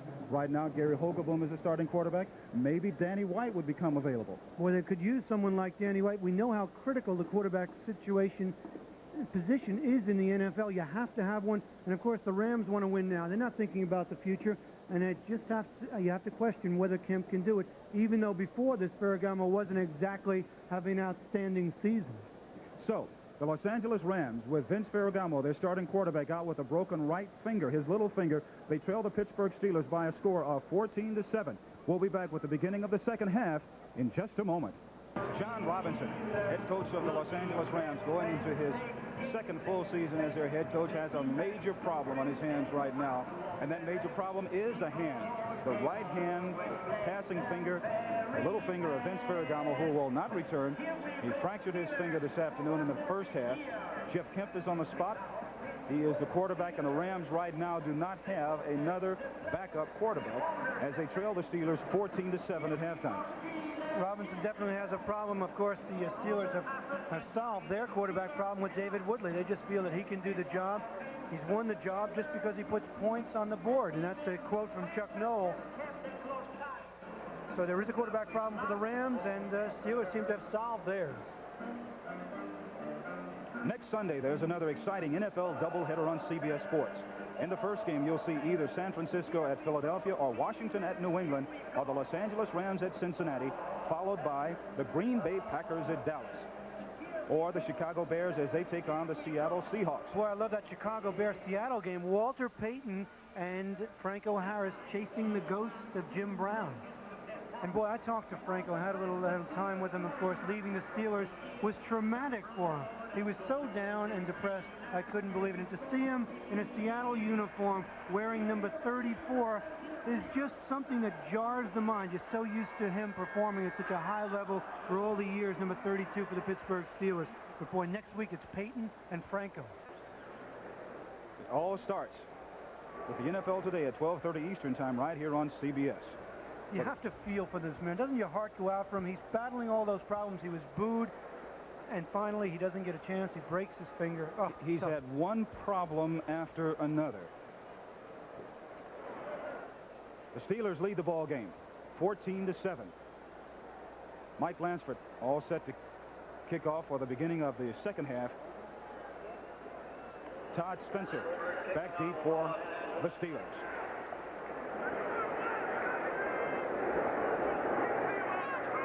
And our second half is underway. Spencer at the goal line. And Todd Spencer is brought down about the 17-yard line. Tackle there made by Mike Welcher. And I can imagine John Robinson in the locker room saying, okay, guys, we got a bad break. Ferragamo's gone. Kemp's our man. It's time for all of you other fellas to pick it up. You see Jack Youngblood, take care of things. Cromwell, make it happen in the second half. Stuff the Pittsburgh Steelers. Get the ball back for us in good field position. 1st and 10 for the Pittsburgh Steelers at their own 17-yard line. David Woodley at quarterback. Elton Veals is in the backfield now for the Steelers along with Ehrenberg. And handoff goes to Ehrenberg. Rich Ehrenberg brought down by number 52, George Andrews.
from West Virginia received more applause than a forgotten hero.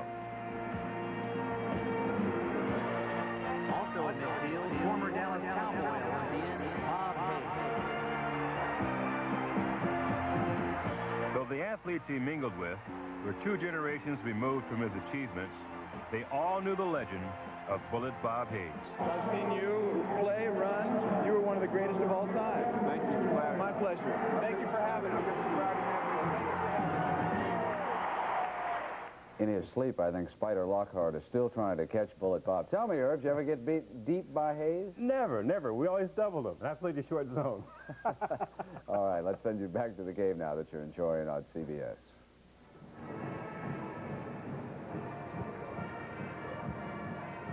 Halftime at Pittsburgh, Pennsylvania. The Steelers leading the Los Angeles Rams 14-7. And big breaks have really been the story of this game. Big breaks for the Rams, which allowed them to take a 7-0 lead. However, the Steelers also get some big breaks. They come back and they score 2 touchdowns as they lead at 14-7. But, John, of course, the big story right now, Vince Ferragamo will not return because of a fractured little finger on his right hand. And that could be the season for the Rams. I mean, they have young Jeff Kemp backing him up, 4th year out of Dartmouth. Certainly not the veteran you need to step in and take a team to the playoffs. After that, it's Nolan Cromwell. So I would expect the Rams are probably on the phone right now trying to shop around for a veteran quarterback. Let's talk just for a couple of seconds about availability of quarterbacks. I'm sure you have some ideas. You know what jumps into my mind right away is when you look at the New York Giants, Phil Simms has taken over as their quarterback. Jeff Rutledge is a backup. He was with the Rams. He knows the system. He might become available because of young Hostetler out of West Virginia. The Giants are hiring him, so they might be able to pry him loose. There is another possibility. I heard Tom Landry, the Dallas Cowboys, say that he's going to have to make a move, or he should make a move with one of his 2 quarterbacks as soon as that situation stabilizes down in Dallas. Right now, Gary Hogaboom is a starting quarterback. Maybe Danny White would become available. Boy, they could use someone like Danny White. We know how critical the quarterback position is in the NFL. You have to have one, and of course the Rams want to win now. They're not thinking about the future, and you have to question whether Kemp can do it, even though before this Ferragamo wasn't exactly having an outstanding season. So the Los Angeles Rams with Vince Ferragamo, their starting quarterback, out with a broken right finger, his little finger. They trail the Pittsburgh Steelers by a score of 14-7. We'll be back with the beginning of the second half in just a moment. John Robinson, head coach of the Los Angeles Rams, going into his second full season as their head coach, has a major problem on his hands right now, and that major problem is a hand. The right hand passing finger, the little finger of Vince Ferragamo, who will not return. He fractured his finger this afternoon in the first half. Jeff Kemp is on the spot. He is the quarterback, and the Rams right now do not have another backup quarterback as they trail the Steelers 14-7 at halftime. Robinson definitely has a problem. Of course, the Steelers have solved their quarterback problem with David Woodley. They just feel that he can do the job. He's won the job just because he puts points on the board, and that's a quote from Chuck Noll. So there is a quarterback problem for the Rams, and Steelers seem to have solved theirs. Next Sunday, there's another exciting NFL doubleheader on CBS Sports. In the first game, you'll see either San Francisco at Philadelphia or Washington at New England, or the Los Angeles Rams at Cincinnati, followed by the Green Bay Packers at Dallas, or the Chicago Bears as they take on the Seattle Seahawks. Boy, I love that Chicago Bears-Seattle game. Walter Payton and Franco Harris chasing the ghost of Jim Brown. And boy, I talked to Franco, had a little time with him, of course. Leaving the Steelers was traumatic for him. He was so down and depressed, I couldn't believe it. And to see him in a Seattle uniform wearing number 34 is just something that jars the mind. You're so used to him performing at such a high level for all the years, number 32 for the Pittsburgh Steelers. But boy, next week it's Payton and Franco. It all starts with the NFL Today at 12:30 Eastern Time right here on CBS. You have to feel for this man. Doesn't your heart go out for him? He's battling all those problems. He was booed, and finally he doesn't get a chance. He breaks his finger. Oh, he's had one problem after another. The Steelers lead the ball game 14-7. Mike Lansford all set to kick off for the beginning of the second half. Todd Spencer back deep for the Steelers.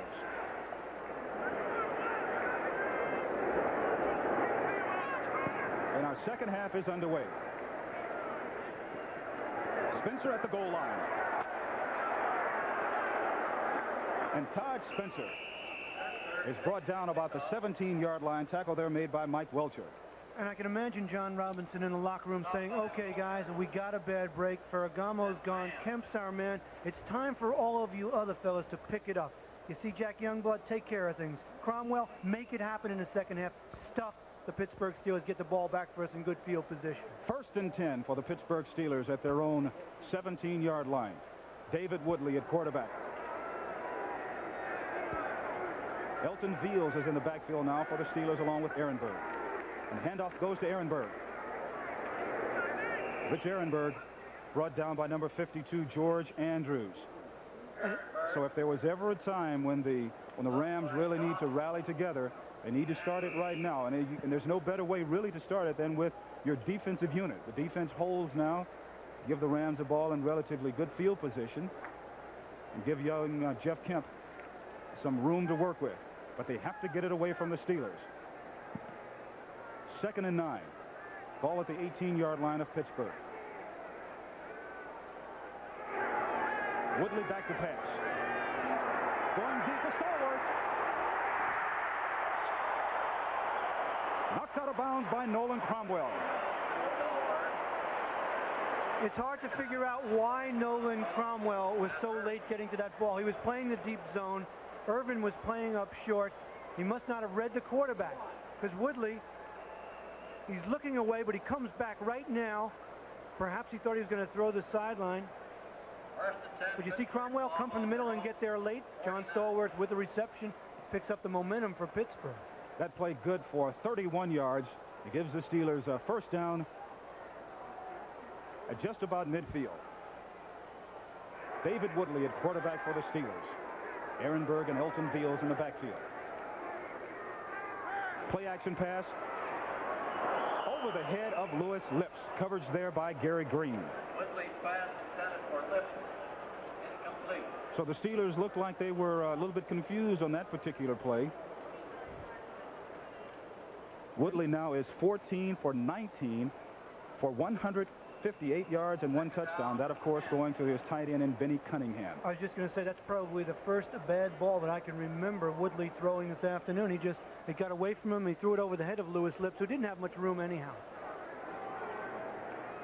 2nd and 10 for the Steelers now, as they lead the Rams 14-2. Our second half has just gotten underway. Hand off to Veals. He's tackled by Reggie Dawson, Jack Youngblood. That's what I was talking about. Taking control of the line of scrimmage, making something happen, penetrating. That's what the defensive line of the Rams did that time. They penetrated, got across the ball, and made the tackle.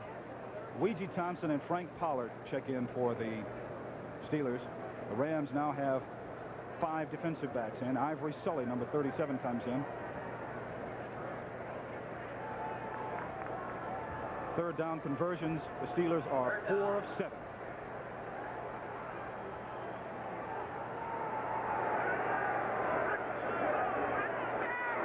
Flags on the play. Woodley back to pass. Complete across the middle to Lewis Lips. Lips breaks the tackle.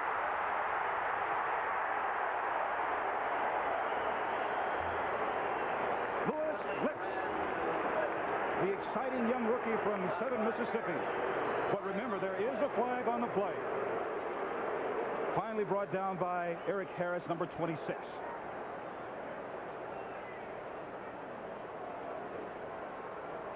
John, this is amazing. Once again, it looks like the penalty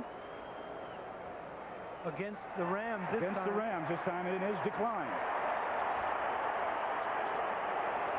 So now the snowball effect is starting to take place, I think, in this ball game. You lose your starting quarterback. Pittsburgh comes up and completes a big play. You get a penalty tacked on to that.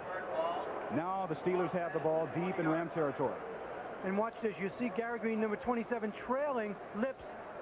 He gets inside. Now, Gary Green is one of the best cover men, but tough on bump and run. Lips gets away from him, coughs up the ball there, but pulls it back in, so the Rams do not recover. Lips 4 catches for 66 yards. Hand off to Elton Veals. Tackle made by Reggie Doss. It's a tough situation for the Rams, as you allude to. At this point, you need a defense that's dominant to take control of the game. They haven't been able to do that. Woodley's been mixing the pass and the run and completing it. One Steeler is slow getting up. That's Rich Ehrenberg, their young rookie from Colgate. And, you know, one of the reasons why he may be hurt is he's not that big. And if you keep pounding in there and pounding in there, maybe it'll catch up with you. And I think that's just what happened now. So, with 12:48 to go in the third period, it's the Pittsburgh Steelers 14, the Los Angeles Rams. Ehrenberg on the sidelines for the Steelers. We get the report that he's got a finger stuck in his right eye. He's been replaced by Scoop Gillespie. 2nd and 9 for the Steelers at the Ram 19-yard line. Elton Veals in the backfield for Los Angeles, for Pittsburgh, rather. And there's movement by Los Angeles and flags on the play. And Jim, this is a revamped Pittsburgh Steelers team. They have 17 new faces from their playoff team at the end of last year.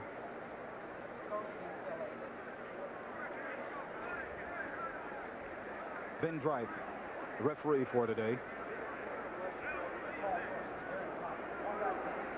Including 5 of those new players are running backs. Veals, Corley, Gillespie, Spencer, Ehrenberg. And now the crowd is getting just a little edgy because they want the officials to come on and make a decision here as to what the penalty was. And it's against Pittsburgh, and you know they don't like that. But I mentioned all those new players is that we just saw Elton Veals in there. We saw Scoop Gillespie. And Chuck Noll is trying to find some kind of a combination in the backfield while he waits for the return of Walter Abercrombie.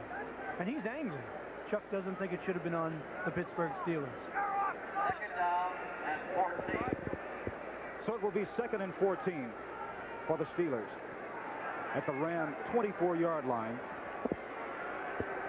Chuck Noll knows this is a big, big drive here for his ball club. David Woodley at quarterback. And he's back to pass. Going deep down the middle. Over the head of number 89, Benny Cunningham. Leroy Irvin there defending. So, outstanding coverage by Leroy Irvin and no pass rush. And that's the biggest problem the Rams have had. Cunningham is really getting his work today. As he told us yesterday, he really wants to get back into the offensive philosophy, but Leroy Irvin has had his hands full, as well as the rest of the Rams defensive unit. Of course, without Gary Jeter, he was the man who had 6.5 sacks last year for the Rams. They really don't have an overpowering defensive end to rush the pass. Weegie Thompson checks in for the Steelers. The Rams now have 5 defensive backs in. 3rd and 14. Woodley goes back to pass again. Here comes the rush. Throws into the end zone. Out of bounds as the pass was thrown to Weegie Thompson. David Woodley getting away from Nolan Cromwell and Jack Youngblood. Throws into the end zone. It was complete but out of bounds to Weegie Thompson. Well, they're trying to come with pressure. They don't have a normal pass rush, so they send number 21, Nolan Cromwell. Take a look at it right here. Comes on the rush, and he's the one that's chasing Woodley. He's waving some players upfield. Knocked out of bounds. Gary Anderson, who missed a field goal, is in now for a 41-yard attempt. Craig Colquitt is in to hold.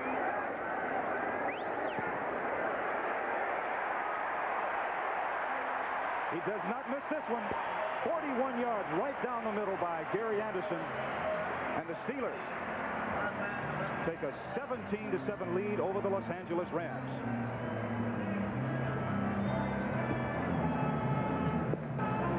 The Pittsburgh Steelers leading the Los Angeles Rams 17-7. The Steelers go 60 yards, 9 plays, time of possession 2:56, capped off by the field goal. Gary Anderson is all set to kick off. Drew Hill at the 5-yard line. And Drew Hill is tackled there by number 50, David Little, who is a starting inside linebacker, participates on special teams, and is making major contributions this afternoon all the way around. So now Jeff Kemp, who is replacing Vince Ferragamo. Ferragamo will not return. He has a fractured little finger on his passing hand. The Rams are down. Kemp is in. They have the ball 1st and 10 at their own 21-yard line. Huh, there's an interesting graphic. Have not scored a point in the 3rd quarter.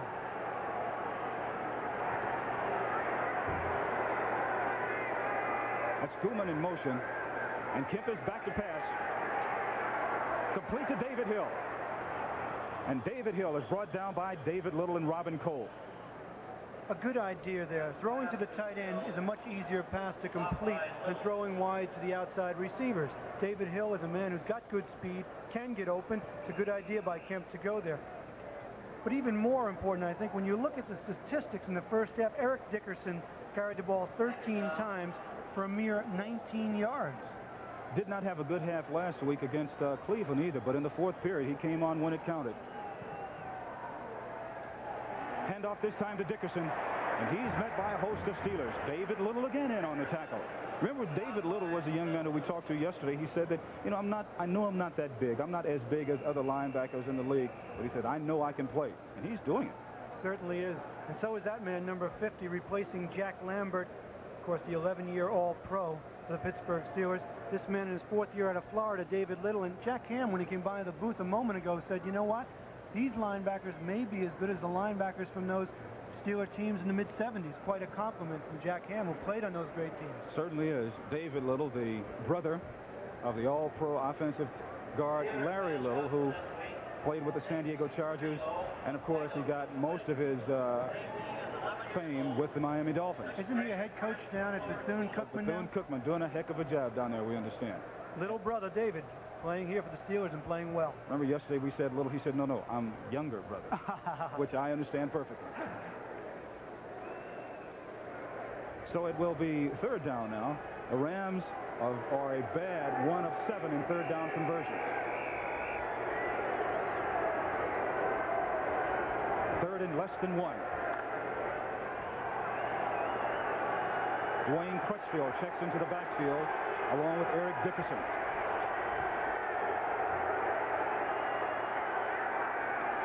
Quarterback sneak by Kemp. And it appears that he has enough yardage for the first down. Keith Gary in on the tackle along with Robin Cole. And a good surge from the middle of that offensive line. Doug Smith, Dennis Hara, Kent Hill, all veterans, all big and strong, helped them to get that first down. Scores in the National Football League. Tampa Bay and Detroit tied at 14 all in the third quarter. New Orleans and San Francisco tied at 17 all in the third quarter. And the Giants leading Washington 14-13, that in the third period also. But here, the Rams trailing 17-7. Handoff to Dickerson, cutting back, but right into trouble. Donnie Shell up there, David Little, Robin Cole. And those linebackers talked about having to put control on themselves, almost a muzzle on themselves, to not overrun the cutback of Eric Dickerson. These are great pursuing linebackers for the Steelers. They're all over the field. But here, with a runner like Dickerson, you have to control and play the cutback, and they're doing it. 2nd and 8 for the Rams at their own 35-yard line. Dickerson 15 carries for only 24 yards. Toss back to Dickerson. There's a cutback again. Eric Dickerson over the 40-yard line. Tackle there made by John Goodman. You know, it's really a thing that they really have to be careful of, because you can hold him down. All of a sudden, he can pop a big one on you. This is what he did against the Cleveland Browns last week. He was held for under, I guess it was 25 or 30 yards in the first half against the Browns. But when the Rams really needed that drive in the fourth quarter, they went to number 29, and he got it for them. He's been carrying this team. He got 138 yards versus Dallas, 102 versus Cleveland. So Dickerson's been the main part of the Ram offense to this moment, except for the first half today. 3rd and 2 from the 41. Handoff to Dickerson. Spins his way, crossing the 41, 42-yard line, but not enough yardage for the first down. Keith Gray and Gary and Little in on the tackle. Tell you, that Little has been all over the field this afternoon, and one of the things that the Steelers have done with him is that Little is the inside linebacker, and they always put him on a tight end side because they know that most of the time that's where the Rams run, and that's where Dickerson will be. So the Steelers hold 4th and 1 at the Ram 42-yard line. John Misko in to kick for Los Angeles. Lewis Lips back to receive for the Steelers.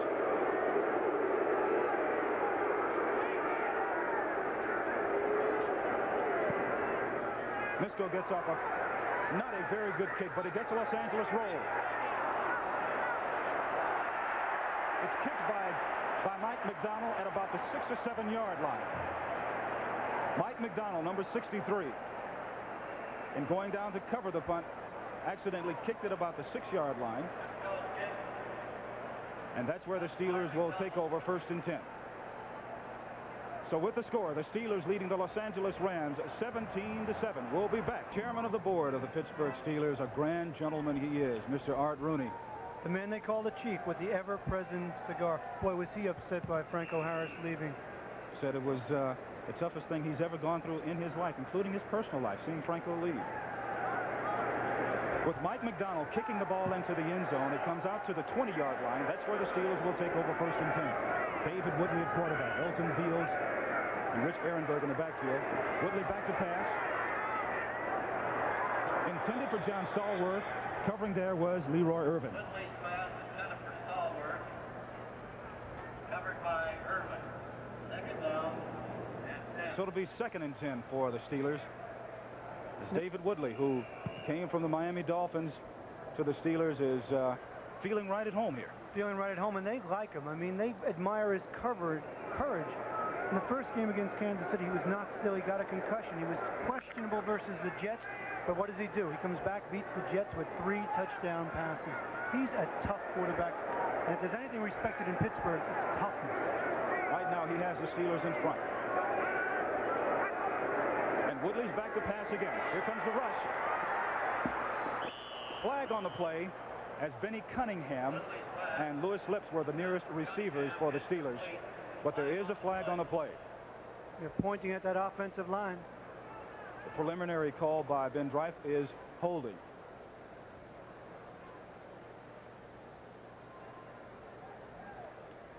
So once again, the Los Angeles Rams get some help because of a penalty due to the Steelers. Offensive holding number 61. Decline a penalty. That's 3rd down. And because of the incompleted pass, the Rams declined the penalty called there against Blake Wingo. Wingo from UCLA in his 2nd year. Weegee Thompson, the big 6'6" rookie from Florida State, checks in as the Steelers now have 5 wide receivers, or rather 3 wide receivers in, and the Rams have 5 defensive backs in for them. 3rd and 10. Ball at the 20-yard line of the Steelers.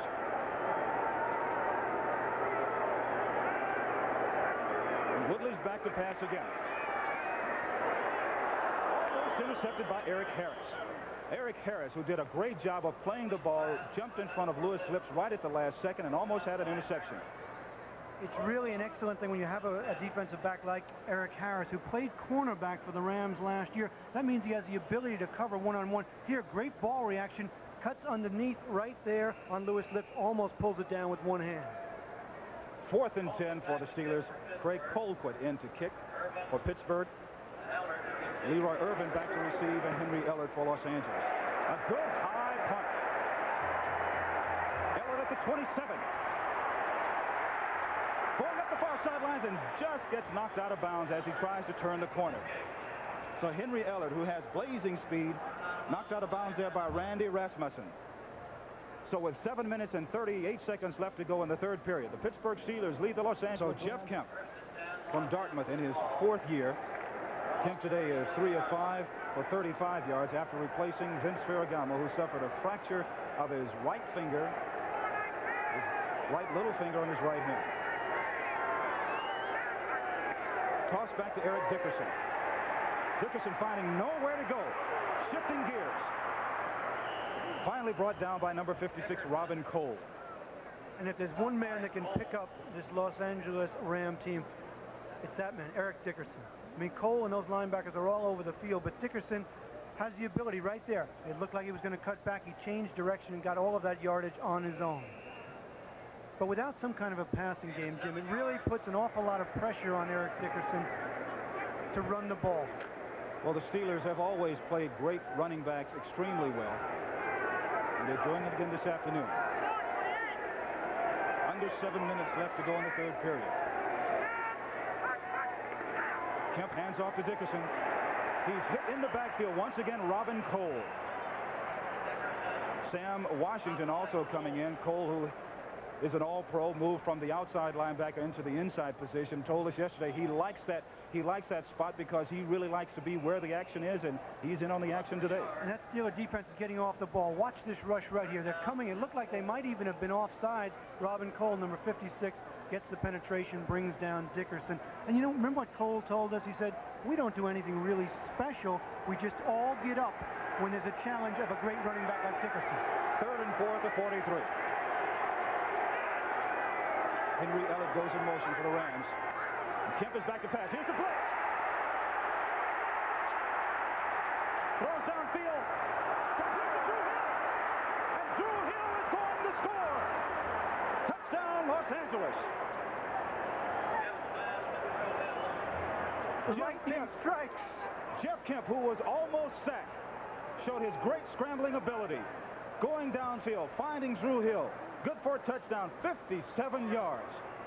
And chasing him was number 57 and number 56, Robin Cole, number 56, and 57, Merriweather, two agile linebackers with great speed. One of the things that the Rams have always tried to do is quiet the crowd here this afternoon, and that's what they've done right now. But throughout the course of the preseason and the regular season, one of the things that they really wanted to do was to be able to come up with the big play. They have the speed. Remember, we talked to John Robinson. He told us the one thing that he wanted to do with this club this year was to get a deep threat, someone who could go deep. The Rams have great speed at the outside wide receivers, and it just paid off. 57-yard touchdown pass from Jeff Kemp to Drew Hill. Mike Lansford in to attempt the extra point with Nolan Cromwell holding.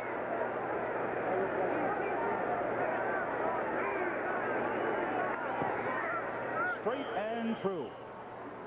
So the Rams come back behind a 57-yard touchdown pass.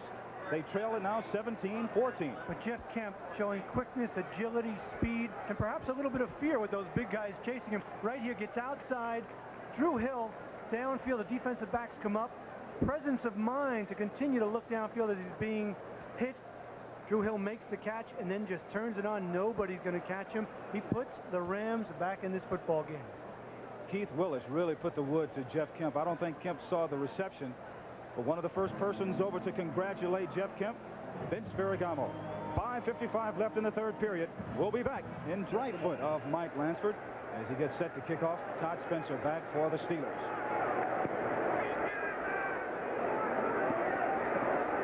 Spencer at about the 3. Todd Spencer.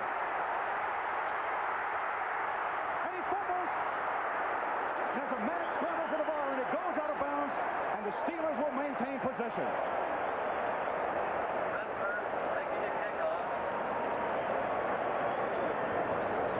So Todd Spencer, who fumbled the ball, had it to go out of bounds, and because the Steelers were the last team to have possession, they maintained possession.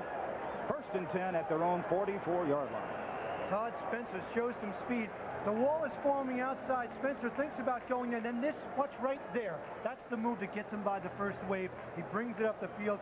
Here he's trying to evade, hit from behind, coughs up the ball. There's a mad scramble. Watch it here. It's kicked out of bounds. Steelers get it. 1st and 10 at their own 44. A 40-yard kickoff return. Toss back to Elton Fields. Elton Fields up across the 45-yard line. Tackle there made by Leroy Irvin and Reggie Doss. You know, it's really amazing, John, how a big touchdown by the home team and all of a sudden the visiting team can really silence the crowd. Deafening silence. As a defensive back, you're told when a quarterback's scrambling to stay back, but they don't do that. Steeler defensive backs, Wayne Woodruff and company, get caught right there, the touchdown. 2nd and 8. Ball at the 46-yard line of the Steelers. They lead the Rams by 3, 17-14. Ridley goes back to pass. Here comes the blitz. Over the head of Lewis Lips. Gary Green on the coverage there. And there is a flag on the play. And you get the feel, Jim, that this Los Angeles Rams team feels that they have a shot at it after that big play.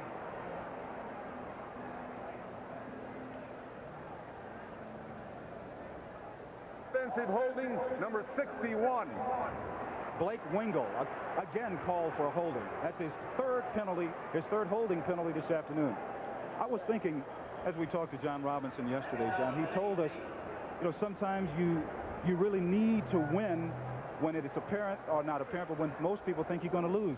They did the same thing last week against the Cleveland Browns. You go in, you lose your starting quarterback, similar situation. He's a motivator, and he believes that adversity can bring out the best in a ball player, and certainly the Rams are facing that right now without their starting quarterback, trailing 17-14.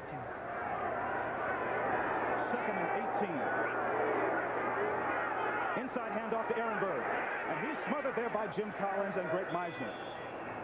Early in the game, the Ram defense was sitting back on their heels, letting the Steeler offense bring it to them. Now that's all changed. It's a change in attitude. What they are saying right now, Youngblood, Meisner, and Doss are saying, we're coming after you. Now let's see what you can do. Greg Meisner, in his fourth year, he played right here at the University of Pittsburgh. A young man who has made major contributions to this Rams defensive unit, and you know he wants to play well in front of the home folks. How many tickets did he order? Something around 98 tickets he had for this game. He had to pay for all of them. Third and 18.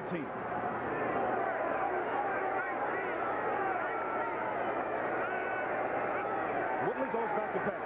The blitz is on. Good protection. Complete to John Stallworth.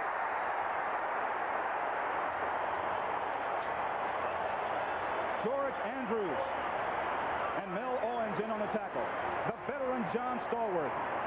Good for 24 yards and a first down. And Woodley is a timing quarterback. He throws that ball before the receiver's cut. He's not like a Bradshaw with a real strong, great arm. Here, Stallworth playing as well as he did back in the mid-70s, comes across. Interesting that Nolan Cromwell does not hit him, and he gets back up to make a few extra yards. The Steelers have the ball first and 10. The Ram 40-yard line. And Woodley's back to pass again. Pressure from Meisner. And Mel Owens comes over to make the sack.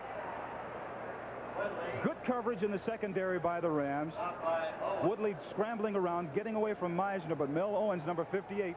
That's the first time that we have heard from Mel Owens this afternoon.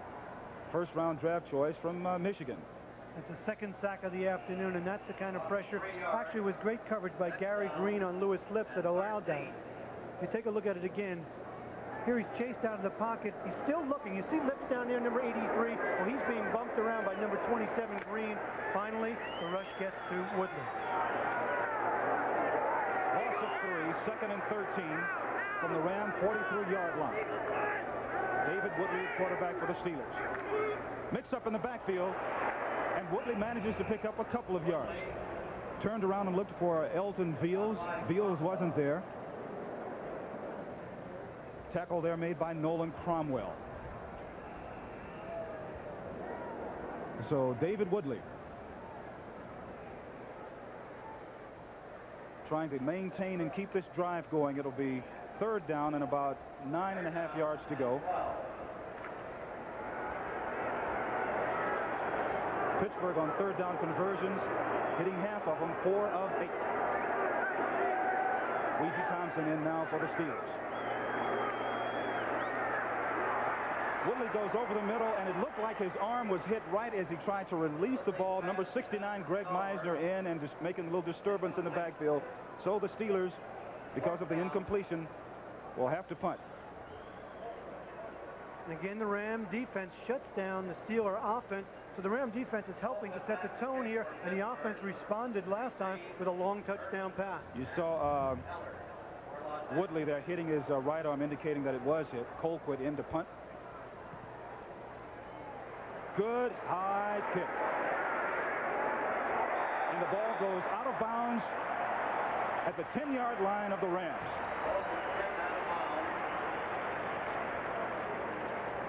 So that's where the Rams will take over, first and 10 from their own 10-yard line. Other scores this afternoon: Tampa Bay in the third quarter leading, or rather trailing Detroit 17-14. New Orleans over San Francisco 20-17 in the fourth period. The Giants leading Washington 14-13 in the fourth quarter. My goodness, are the Giants actually for real? Whew. And the question is, what happened to Washington? First and 10 for the Rams at their own 10-yard line. Jeff Kemp in, replacing Vince Ferragamo, the injured Ferragamo. James McDonald in motion. Handoff to Eric Dickerson. Eric Dickerson picks up a couple of yards before he's tackled there by Ed Nelson. Blocked by Cole Robin Cole also in on the tackle. and Nelson. So Eric Dickerson having a tough day, struggling to get loose. But the Steelers, who pride themselves on defense, and they always have throughout the years, and particularly when they go up against a great running back, are playing good defense this afternoon. 2nd and 7 for the Rams at their own 13-yard line. Dickerson, the lone setback. And he goes back to pass with, that is Jeff Kemp. Throws it over everyone as he feels pressure. The only person even close is number 31, Donnie Shell. You just saw John Robinson there. If you could read his lips, he said, good job, good job. You see Vince Ferragamo to the left there with the jacket on and the ice pack on his right hand. And that's been the story this afternoon. Vince Ferragamo breaking the pinky on his right hand. He's gone for the day, and who knows how much longer. Right now, that job belongs to Jeff Kemp. And he has a big job in front of him. As the Rams trail 17-14. Kemp goes back to pass. A draw play to Eric Dickerson. Flag on the play as Dickerson gets across the 15 to about the 16-yard line. Blocked by Goodman. Flag on the play. John Goodman and David Little in on the tackle.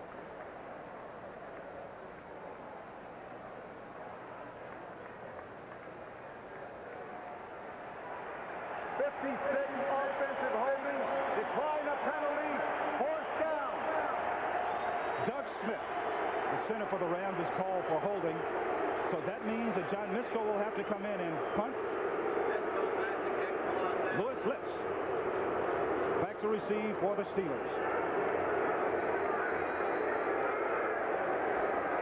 And this is a spot where Lips can be oh so very dangerous.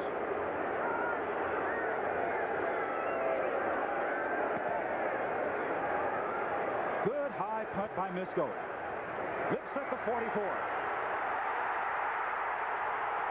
Lewis Lips. Fumble the ball.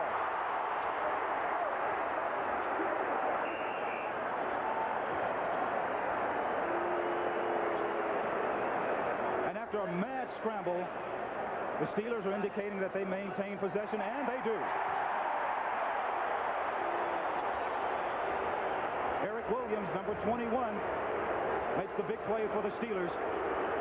Remember before, not too long ago, on the kickoff, Todd Spencer breaks it and then coughs it up, and the ball goes out of bounds, and the Steelers dodged the bullet. Here, Lips, with that great first few steps, breaks through the first line of defense, what any good punt returner has to do to be. Right here, he's hit from behind by Gooman. The ball comes loose. Everybody's scrambling for it. It looked like a Ram had it right there for a moment, but it squirts out, and the Steelers recover. What a break for Pittsburgh. 39-yard punt return. Ehrenberg, the ball carrier. Rich Ehrenberg gets down to the Ram 15-yard line. Tackle made by Nolan Cromwell.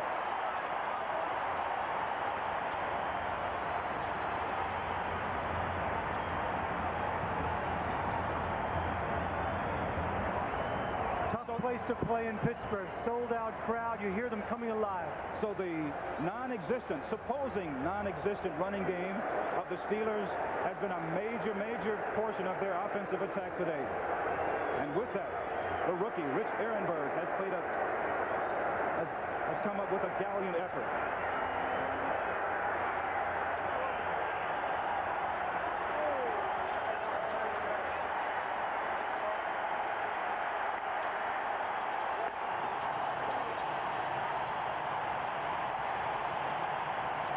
The end of the exciting third period with the score, the Pittsburgh Steelers 17, the Los Angeles Rams 14. We pause now for a message from your local station. We are in Steeler country, and Three River Stadium is jumping right now as the Steelers open up the fourth quarter on the Ram 15-yard line, leading 17-14. David Woodley at quarterback for Pittsburgh. Handoff to Ehrenberg in the backfield. And after a little bit of a mix-up, Rich Ehrenberg gets down inside the 15-yard line. Tackle made by George Andrews and Carl Eckert. It's interesting, last week they had a couple of fumbles between veteran Mike Anderson, and here just the exchange. Woodley turns one way, Ehrenberg comes right into him. The collision, no gain. Third down and 1. Third and about 1. The Steelers have 2 tight ends now, Benny Cunningham and Chris Wojcicki.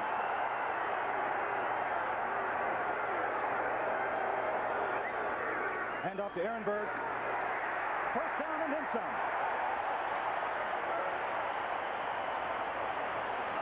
Gary Green in on the tackle for the Rams. Give credit to Benny Cunningham, Larry Brown, Blake Wingo on that one. They just moved the Ram defensive line back. Ehrenberg makes the first down. Los Angeles 10-yard line. Just saw Woodley mention something to Louis Lips as they were coming back into the huddle. Woodley so far in the second half, 3 of 9. First and 10, ball at the 10-yard line.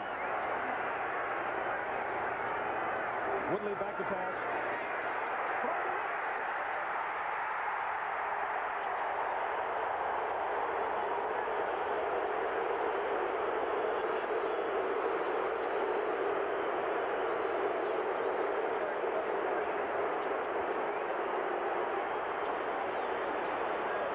John, we just got through saying that Woodley mentioned something to Louis Lips as they were coming back into the huddle. That's the result. Well, Lips already had 3 touchdowns for the year. There he gets another one. But the reason he was able to do it so easily is that Gary Green went down on the carpet. He's still down, so that Lips was wide open. And it looks like the injury is to Green's knee. Now, earlier in the year, I think it was about the first regular season game, Green sustained a knee injury where he twisted his knee. In practice this week, he was complaining, saying that it was a little sore and that he couldn't run on it as well as he would like to. Gary Green, one of the fine cornerbacks in all of professional football, a Pro Bowler for 3 straight years. Many people talk about him, excuse me, Jim, in the same breath with Lester Hayes and Mike Haynes from the Raiders. He's one of the fine ones. He's limping off the field. Gary Anderson in to attempt the extra point conversion.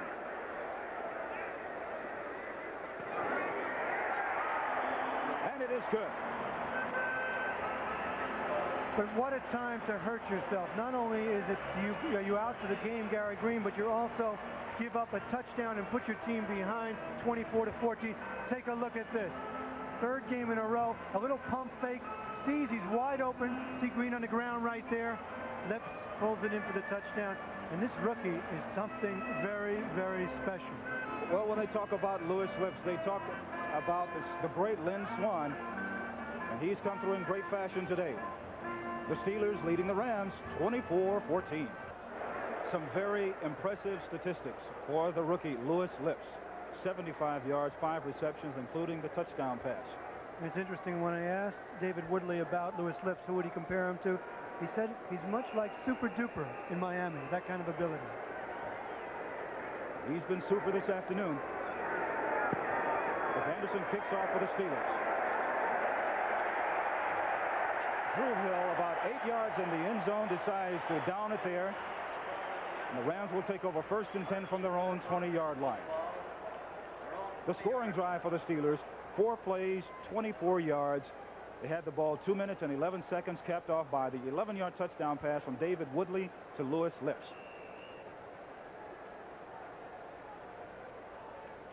The Rams and Jeff Kemp have their work cut out for him. Kemp on the afternoon threw 7 passes, completed 4 of them for 92 yards. Of course, the big TD pass to Hill. 1st and 10 now for the Rams at their 20-yard line. Eric Dickerson, the lone setback for Los Angeles. And Kemp goes back to pass. Complete to Mike Gooman. Driven out of bounds by Sam Washington. So the Rams are not going to go into their shell. They're going to stay right out there. They trail 24-14. And they're going to do it behind Jeff Kemp, who's replaced Vince Ferragamo. Scores this afternoon. Tampa Bay trailing Detroit 17-14 in the 4th period. San Diego over Houston, 28-7. It is San Francisco leading New Orleans by 4 in the fourth period. And the Giants, they trail now Washington, 23-14 there. And Dallas over Philadelphia, 23-10. 2nd and 3 for the Rams. Pitch back to Dickerson, feeling pressure. Dropped by Gary Dunn. And Dickerson last night talking about how discouraging it was when he saw all those defenses putting 8 and 9 men up on the line of scrimmage. And that's what the Steelers are doing now. They're creeping up because they know Eric Dickerson is a big play man for the Rams. But the Rams have another weapon, and he's been in the game. Ron Brown, number 89, of course, the Olympics sprinter. If you look at the Pittsburgh Steelers defense, no team has rushed for 100 yards or more this year, including preseason. They are tough against the rush. Ron Brown, the Olympic gold medalist, is checked in. 3rd and 3. And Kemp is back to pass. And he's going for Brown.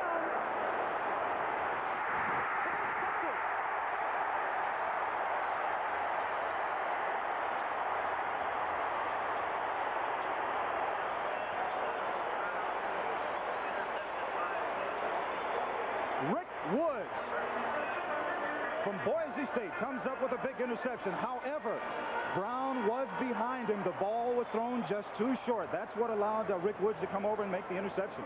There's such a thing as being too fast and outrunning the ability of your quarterback to throw the ball. Ron Brown with that blazing world-class gold medal speed downtown. The ball is underthrown. He is behind Rick Woods, as you mentioned, but Kemp just can't get him the ball there. The ball travels about 55 yards in the air. Woods goes up to the height to pull it down. Pittsburgh Steelers get the ball back.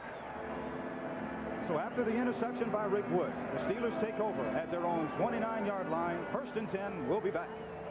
Next Saturday, an exciting college football game as top-ranked Nebraska goes against UCLA. The Bruins trying to get back to the Rose Bowl to make it 3 consecutive Rose Bowl victories.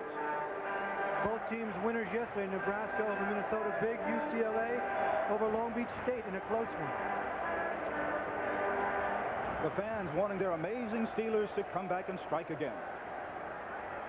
1st and 10. The Steeler 24-yard line. David Woodley is back to pass. Good protection. And he's going deep for John Stallworth.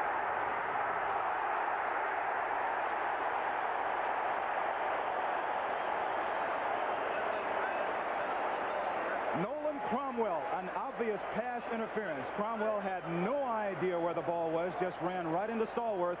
An obvious pass interference. And the Steelers will have the ball 1st and 10 at the Ram 30-yard line. Interference 21 at the 1st down. And a penalty of some 46 yards. Nolan Cromwell just lost sight of the ball. The ball took a long time to get there. See Cromwell trying to make up ground and help number 47, Leroy Irvin. He goes up and hits Stallworth long before the ball gets there. 1st and 10 at the 30. John Stallworth and Lewis Lips, the receivers for the Steelers. And Woodley's back to pass. Going into the end zone. Here's John Stallworth. Knocked away at the last second by Nolan Cromwell, who really should have intercepted. I don't know where Cromwell's concentration is, but he should be reading the quarterback. That time Woodley looked all the way. Cromwell had the deep zone. And that's, you're talking about an NFL Defensive Player of the Year in '83. And there is a penalty flag that's been thrown. Take a look at it again. He gets pretty good protection. He comes right back. Plenty of time for Cromwell to get there. Could have had the interception, but doesn't. He really should have. Once again, holding against the Steelers, and once again against number 61, Blake Wingle. Well, one of the things that Chuck Noll has been worried about is that his offensive line has not been consistent, not come together. 1st and 20 for the Steelers. The ball at their 40-yard line of the Los Angeles Rams. 12-13 to go in this period. Mixed up, but Woodley falls on the ball. I'm surprised to see things like that happen because Mike Webster, 11 years, the center, and David Woodley, an experienced quarterback, and they haven't had any problems, but who knows? But remember we were talking to them yesterday, and they said it was last week. they had a similar situation because Webster, instead of turning the ball and giving it to Woodley, he was snapping the ball with the point coming up the way, point first. Because he was so excited, he got carried away in the game. Webster's a great center. Rich Ehrenberg gets to the outside. Tackle there made by Gary Green, who has returned after leaving when the touchdown pass was thrown to Lewis Lips. So Gary Green, we are told, suffered an ankle injury, twisted his ankle somewhat. It has been retaped, and the all-pro defensive back is back in the game. 4 yards, third down, and 18. Ouija Thompson checks into the ball game for the Steelers. 11:19 left to go in the ball game. The Steelers leading the Los Angeles Rams 24-10, or rather 24-14. And the Steelers with 3 wide receivers. And Woodley's back to pass again. And he's sacked by Reggie Doss. Woodley. The third sack. Reggie Doss. No one blocked Reggie Doss from the backside, number 71. Take a look on the outside. You see number 52 coming there, linebacker. That's George Andrews. It's a game. They pick up the linebacker, but not Doss. That's the third sack. Craig Colquitt into punt for the Steelers. Leroy Irvin back, along with Henry Eller to receive for Los Angeles. And a booming high punt into and out of the end zone, but there is a flag on the play. Flag on the play.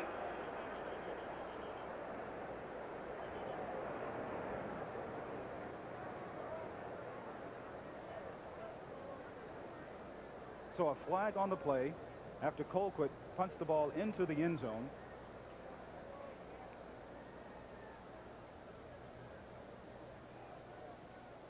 Ten minutes, 35 seconds left to go in the ball game. Offensive holding, number 40. Decline the penalty. That's a touchback going the other way. Anthony Corley. He actually held Gary Green, who was coming to block the punt, and pulled him down.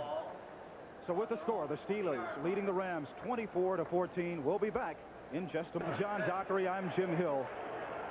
Three Rivers Stadium, Pittsburgh, Pennsylvania. The Steelers leading the Rams 24-14. First and 10 for the Rams at their own 20-yard line. Play action pass. Good protection, but it breaks down now. Good coverage in the Steelers secondary. Kemp has to run. Jeff Kemp picks up enough yardage for the first down. Tackle made by David Little.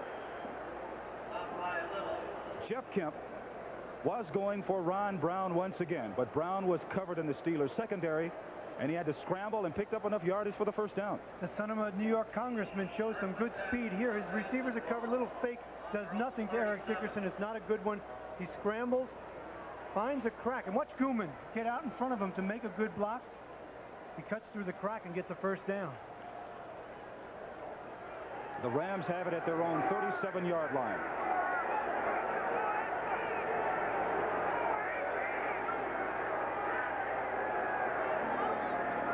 Otis Grant in motion, and Kemp is back to pass again. The pass is complete to Dickerson, and Eric Dickerson is knocked out of bounds by Sam Washington. Have you ever noticed, Jim, when a quarterback backs out from the line of scrimmage, that often he's going to throw to his left side just because it gives him better vision when they back straight out versus turning and setting up? That's exactly what Kemp did. Safe pass to Eric Dickerson. Gets about 5 or 6 yards. Well, Jeff Kemp has come in and has done a fine job in replacement of Vince Ferragamo, who suffered a fractured finger on his right hand, the little finger. The Rams are down by 10 with 9:35 left to go. Eric Dickerson, the lone setback for Los Angeles. Play action pass to Dickerson. And Kemp's going long for Ron Brown again. Knocked down by Sam Washington. So time and time again, the Rams try Sam Washington, and time again, Washington has met the test. He has met the test. He has 2 interceptions. Of course, the one that he made on Ferragamo for the touchdown was a backbreaker. Here, Brown again, the ball is underthrown. It's almost as though Brown is outrunning the quarterback's throwing ability. Perhaps Kemp should throw it a little sooner and let Brown run underneath it. Kemp is 6 of 11 for 104 yards, 1 touchdown, and 1 interception. Otis Grant in motion for Los Angeles, and Kemp is back to pass again. Good protection. Into and out of the hands of Grant. Otis Grant tried to run before he had the ball in his hand.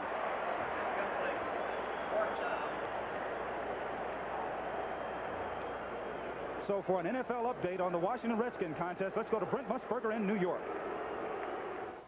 Jim, this has been a day of atonement for the Washington Redskins defense. Vernon Dean ran in an interception. Then Manuel, coming around on the end around, will get stripped of the ball.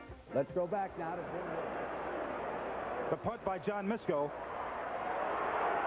And it's Lewis Lips. He fumbles the ball. Norwood Van makes the recovery. Norwood Van, the young rookie, comes up with a big fumble recovery for Los Angeles. Remember, not too long ago, Lips returning a punt fumble. The Steelers recovered it that time. He fumbles again, and Van recovers it. Another turnover for Pittsburgh. That's 2. L.A. has 3. Take a look at it again. Here's Lips. Perhaps he should have fair caught this ball. Rams are right on him. He's hit right there, coughs up the ball. Watch Van.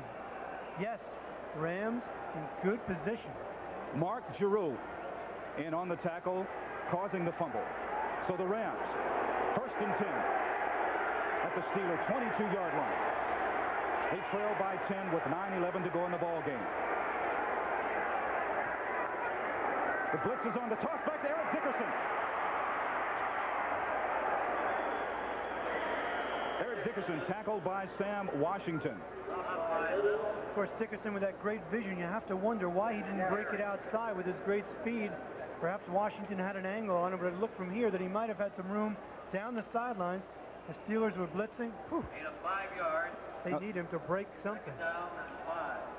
How about that? Pittsburgh defense. Tough scoring on them in the 4th quarter. But the Rams need one, and they need one desperately. 8:33 left to go in the ball game. Jeff Kemp. Henry Ellett is in motion for Los Angeles, and Kemp is sprinting to his right, looking for a receiver. Throws it to the end zone. Tip. Tip again. Dickerson incomplete. Mike Merriweather was the first to tip the ball. Then Eric Dickerson had it go off his hands, incomplete.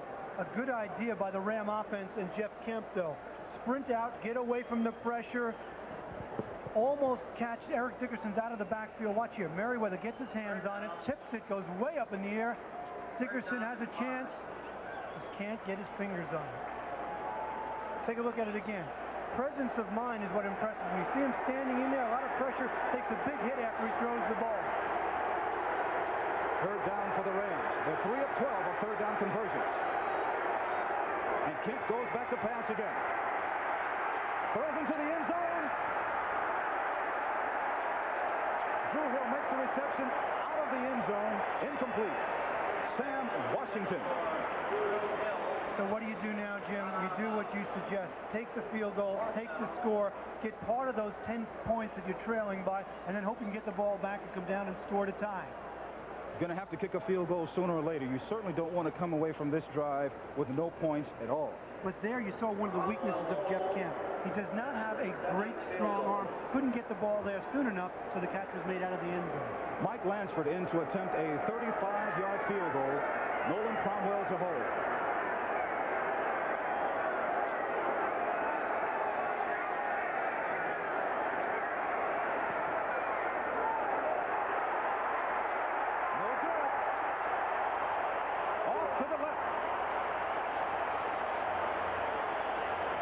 Lansford's 35-yard field goal attempt is off to the left, and the Steelers, after Lewis Lips fumbles and the Rams get it back, the Steelers dodge the bullet.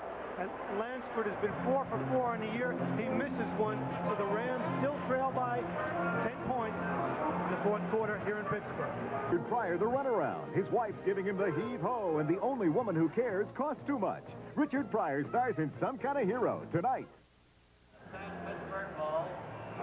8 8 minutes and 5 seconds left in the ball game. The Steelers leading the Los Angeles Rams 24-14. Mike Lansford just missed a 35-yard field goal. The Steelers have the ball 1st and 10 at their own 20-yard line. Pitch back to Ehrenberg. And the young rookie is tackled by George Andrews.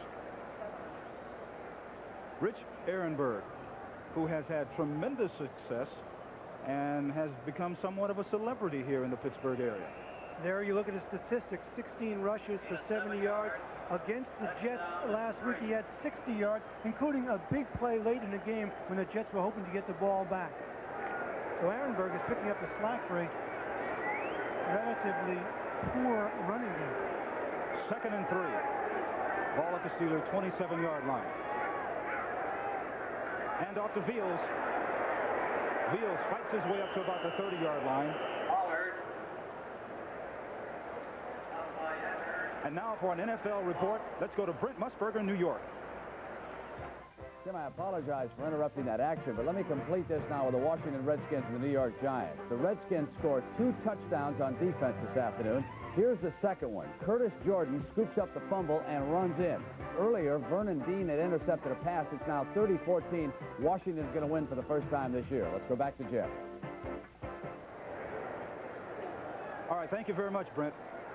1st and 10 for the Steelers at their own 30-yard line.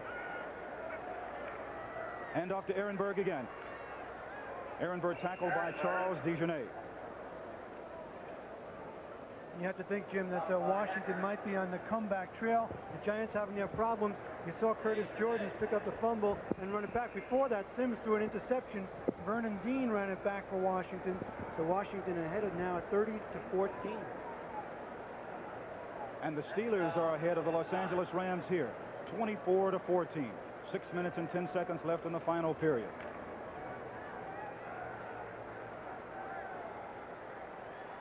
Rich Ehrenberg, an outstanding job of running today.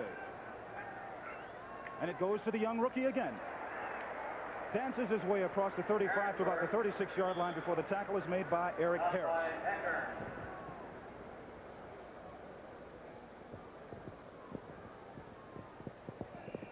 Ehrenberg having a great afternoon. Perhaps he thinks he's Eric Dickerson.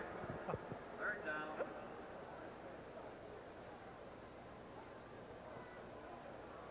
3rd and 4. Ball at the 36-yard line. And the Steelers have had their running game to really come around.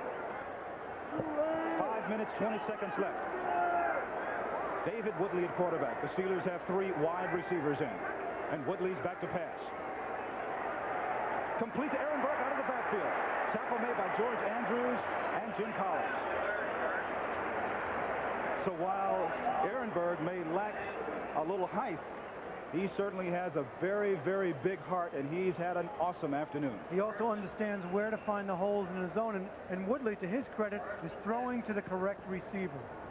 The outside receivers were covered. He just hooks up underneath the linebackers. Completion, 1st down. Woodley's got control of this game. Does he remind you a little bit of a young Rocky Bleier? A little bit, only he has better hands, and he's not quite as big as Rocky. 4:35 left. 1st and 10 for the Steelers at their 43. Hand off to Ehrenberg. Ehrenberg dropped at the 35-yard line by Carl Eckert. The Rams have to do something right now, make something happen. There's 4 minutes and 15 seconds left in the game. They're trailing by 10 points. The defense has to throw caution to the wind. They have to come with the blitz. They have to close down the hall. They have to try and strip the ball, make something happen so the offense can get it back and score. But another thing about the Rams is they have not taken advantage of their opportunities. They get the ball in the fumble. They don't score a field goal. They don't score a touchdown either. 2nd and 7. All at the 41 of the Steelers. Woodley's back to pass. Complete to Weezy Thompson. Brought down there by Gary Green, but Thompson fumbles the ball out of bounds, and the Steelers will maintain possession. Not only maintain possession, but get a 1st down as well. Talk about living right. That's exactly what the Steelers are doing right now.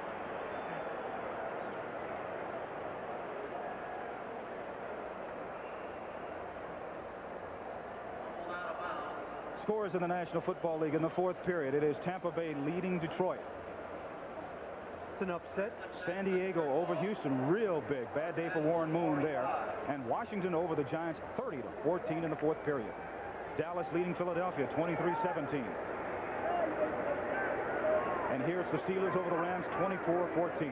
First and 10 at the Ram 45. Hand off to Ehrenberg. Met there by Ecker.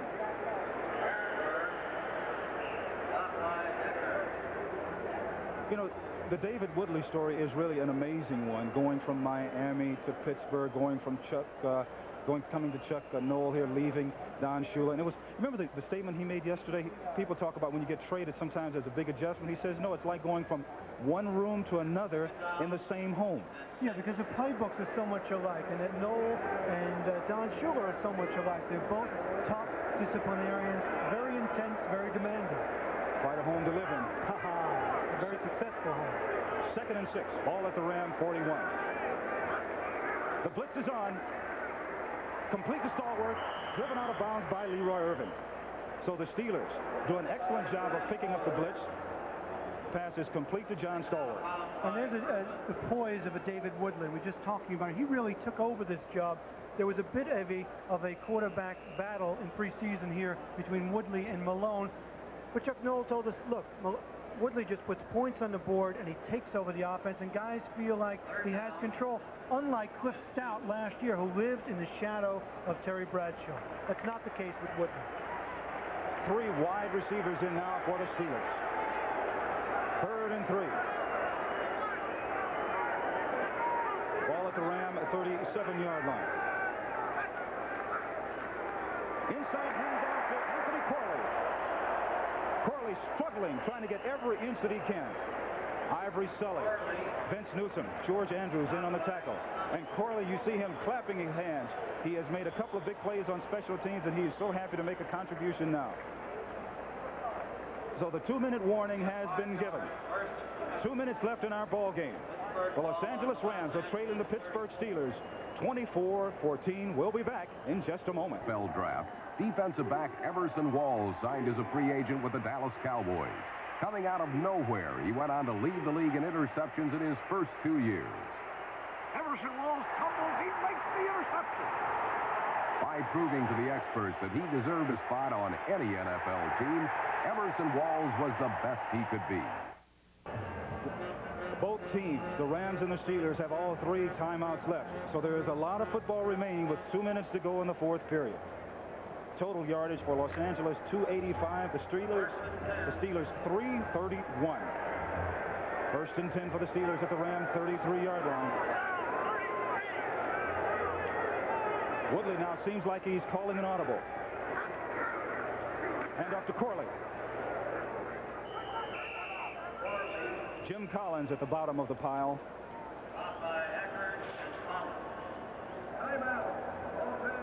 And the Rams call the first of their 3 timeouts. They have 2 timeouts remaining.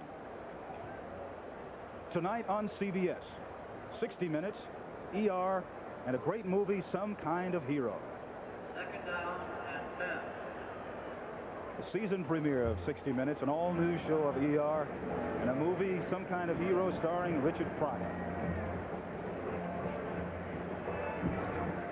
And the Steelers have had some kind of hero here this afternoon for them and Rich Ehrenberg, but there's a young man who has not been a hero for the Los Angeles Rams, Vince Ferragamo, who left the ball game early in the first half as he suffered a fracture on his little finger in the right hand. There's Dr. Robert Curlin there looking at it.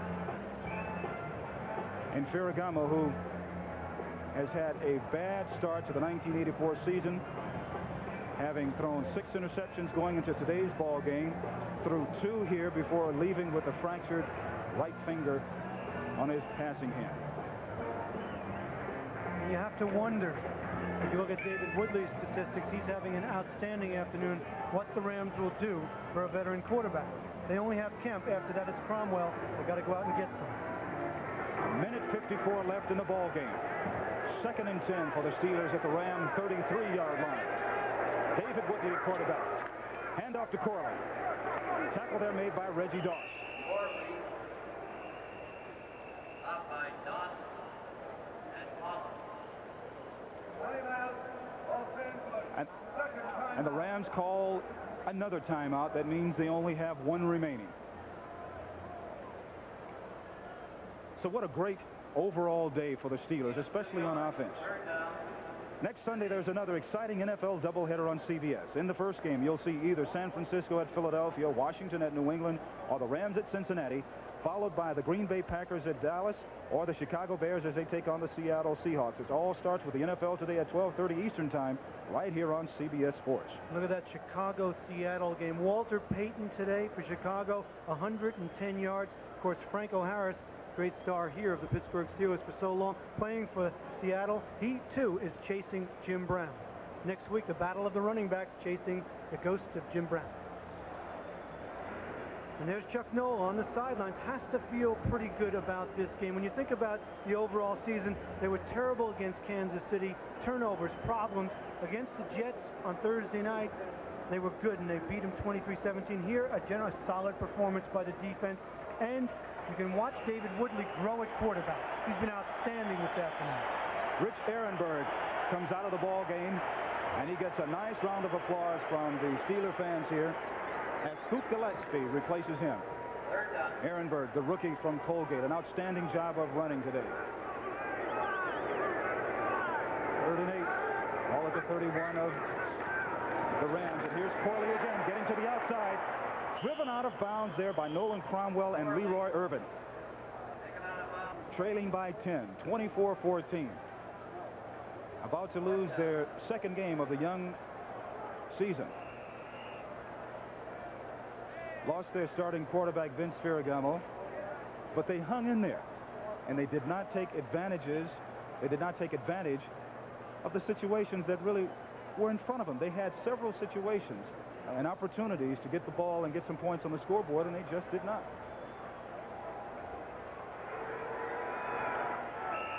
Woodley calls timeout. Apparently he saw something that he really didn't like from the Ram defense. First timeout. Because you know he doesn't want to call a timeout now to stop the clock, so it had to be he saw something in the Ram defense that he really didn't like. He really didn't like it. He didn't want a costly mistake, a fumble, or a problem. So even though the clock was stopped, he called a timeout to talk to Chuck Noll, find exactly what he should do in this situation. This team's ahead by 10 points. All you want to really do is sit on the ball and not turn it over.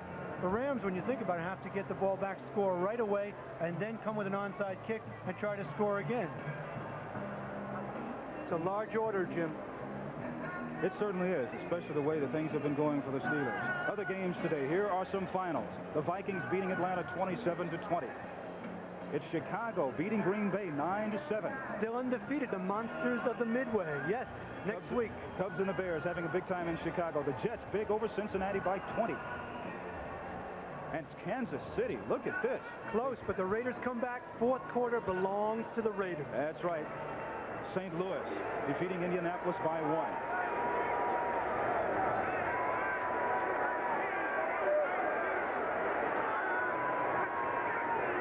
Hand off to Corley. Battles his way across the 35-yard line. Jim Collins in on the tackle for the Los Angeles Rams. And they'll turn the ball over to the Rams. They will have a shot at 1:35 left, trailing by 10 points. You got to look for them to try to go downtown to Ron Brown, or else get Dickerson in the clear for a quick score. Well, that's the only thing they can do now. Just throw the ball, throw the ball, throw the ball. More scores, more finals. New England beating Seattle 38-23. San Francisco over New Orleans 30-20. Tampa Bay over Detroit 21-17. That game in the fourth quarter, that would be an upset if it stays like that. And another score in the fourth quarter. Washington 30-14 over the Giants. 1st and 10 for the Rams at their own 24-yard line. Kemp in shotgun formation. Good protection. Ball just short of Henry Ellett, and there is a flag on the play. You look at the situation for the Los Angeles Rams, and you know that Kemp is not the answer if you're trying to go to the playoffs. He's too young, he's too green. You need someone as an experienced quarterback to take this veteran team where they want to go. How do you get that? It's tough going out and finding a veteran. Not too many teams want to give them up. offense, illegal motion number 62. Bill Bain, the offensive tackle for the Rams. You know, when you're speculating on who the Rams might get, when you look at Cincinnati, the Cincinnati Bengals, they have Anderson, Schonert, and the rookie, Esiason, you know, Boomer out of Maryland, who they really like. So maybe one of those could be pried loose, possibly Schonert. Yeah, but, you know, I would think that they would be looking for some experience if indeed that's what they want to do. They don't want to go and get someone who has not, who does not have a great deal of experience. Kemp again from the shotgun. Gets away from pressure. Gets away from Merriweather. Finally tackled by Chris Brown. Other scores today in the fourth quarter. The Dallas Cowboys leading Philadelphia 23-17. San Diego over Houston 31-14 in the fourth period.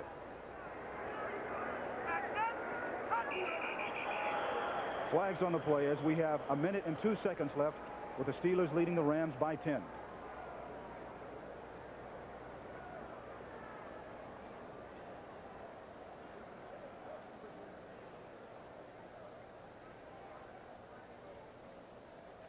False start, number 62 offense. Bill Bain again. Second down and 6. You know, we mentioned the quarterbacks at Cincinnati, Anderson, Schonert, and Esiason. Of course, the Rams are in Cincinnati next week, so they're going to have to try and regroup and come up with a victory there. Cincinnati having problems. I believe they're now 0-3 after today. Second and 6, ball at the 28 for the Rams. Kemp from the shotgun. Complete to Otis Grant. And Otis Grant is run out of bounds about the 35-yard line by Mike Merriweather. 55 seconds left to go in the ball game.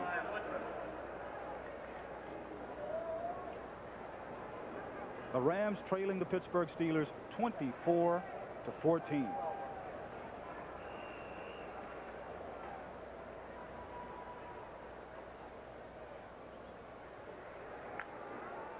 And the Rams really have a lot of thinking to do now. Besides losing the ball game, they've lost their starting quarterback, Vince Ferragamo. Kemp again from the shotgun. Complete to Henry Eller. Henry Eller tackled by Sam Washington. And the third-year man from Mississippi Valley State, Sam Washington, has had what some people would call an awesome afternoon. Oh, he sure has. He's really playing well for the Steelers. Second and 3. Kemp again from the shotgun. The ball is knocked out of his hands by Keith Willis.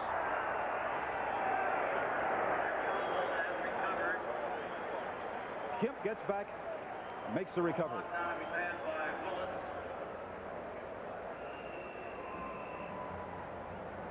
Timeout. Los Angeles. Last timeout. So the Rams call their final timeout. 25 seconds to go in the ball game.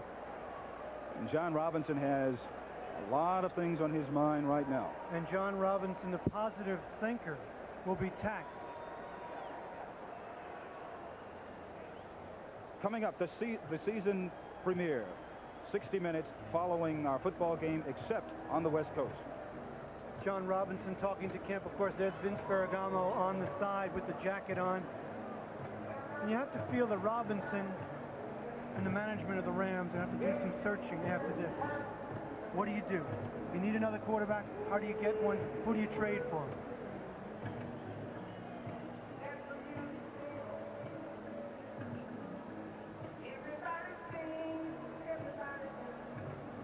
From Three Rivers Stadium, I'm John Dockery. I'm Jim Hill, right along with John Dockery. And we welcome you, Washington Redskins, New York Giant fans, as the Redskins defeated the Giants 30-14. Here, the Los Angeles Rams are trailing the Pittsburgh Steelers 24-14. The Rams have lost their starting quarterback in Vince Ferragamo. He suffered a fracture of his little finger on his right hand, and Jeff Kemp has come in to replace him here in the second half. The pass complete to Henry Eller. Tackle there made by Sam Washington. The clock is winding down. Kemp in relief of the starting quarterback, Vince Ferragamo. Ferragamo left with a fractured right little finger early in the ball game. Jeff Kemp has come in, and the Pittsburgh Steelers continuing to put pressure on as the clock runs out, and the Steelers have won their second game of the year, defeating the Los Angeles Rams as a very distraught Vince Ferragamo leaves the field. And that's really the story of this game, Jim Hill. Ferragamo's injuries changed the whole complexion of this game for the Rams. So the Los Angeles Rams, with high hopes of coming in and defeating a big-name team, suffer not only a loss of their top quarterback, but all kinds of injuries and tough breaks. Another capacity crowd here in Pittsburgh. Their 96th consecutive sellout. Welcome back to New York. I'm Brent Musburger, and a reminder that tonight, coming up on CBS, the premiere of 60 Minutes, just as soon as I get you through this scoring wrap-up. One game still in progress right now, about 3 minutes to go. The Cowboys lead the Philadelphia Eagles 23-17. Mike Quick has caught a pair of touchdowns, 9 and 11 yards for the Eagles in that game. The Washington Redskins, as you know, they defeated the New York Giants 30-14. That was the first victory of the season by the Redskins. Pittsburgh Steelers go to 2-1. Rams drop to 1-2 and 2 games behind the San Francisco 49ers with that loss. San Diego rolls over Houston. 31-14 was the final in that AFC game. San Francisco remains unbeaten, a 2-game lead now in the NFC West. 30-20, they rally and down the New Orleans Saints. And the Tampa Bay Buccaneers win for the first time this season, 21-17 over Detroit. Both teams at 1-2. Chicago, meanwhile, has a 2-game lead in the NFC Central. They remain unbeaten at 3-0, 3 field goals. They down Green Bay 9-7. And the Los Angeles Raiders also unbeaten at 3-0. They down Kansas City 22-20. Minnesota wins for the first time this year, downing Atlanta 27-20. New England over Seattle 38-23. The Jets beat Cincinnati 43-23. And finally, St. Louis over Indianapolis 34-33. So long, everybody.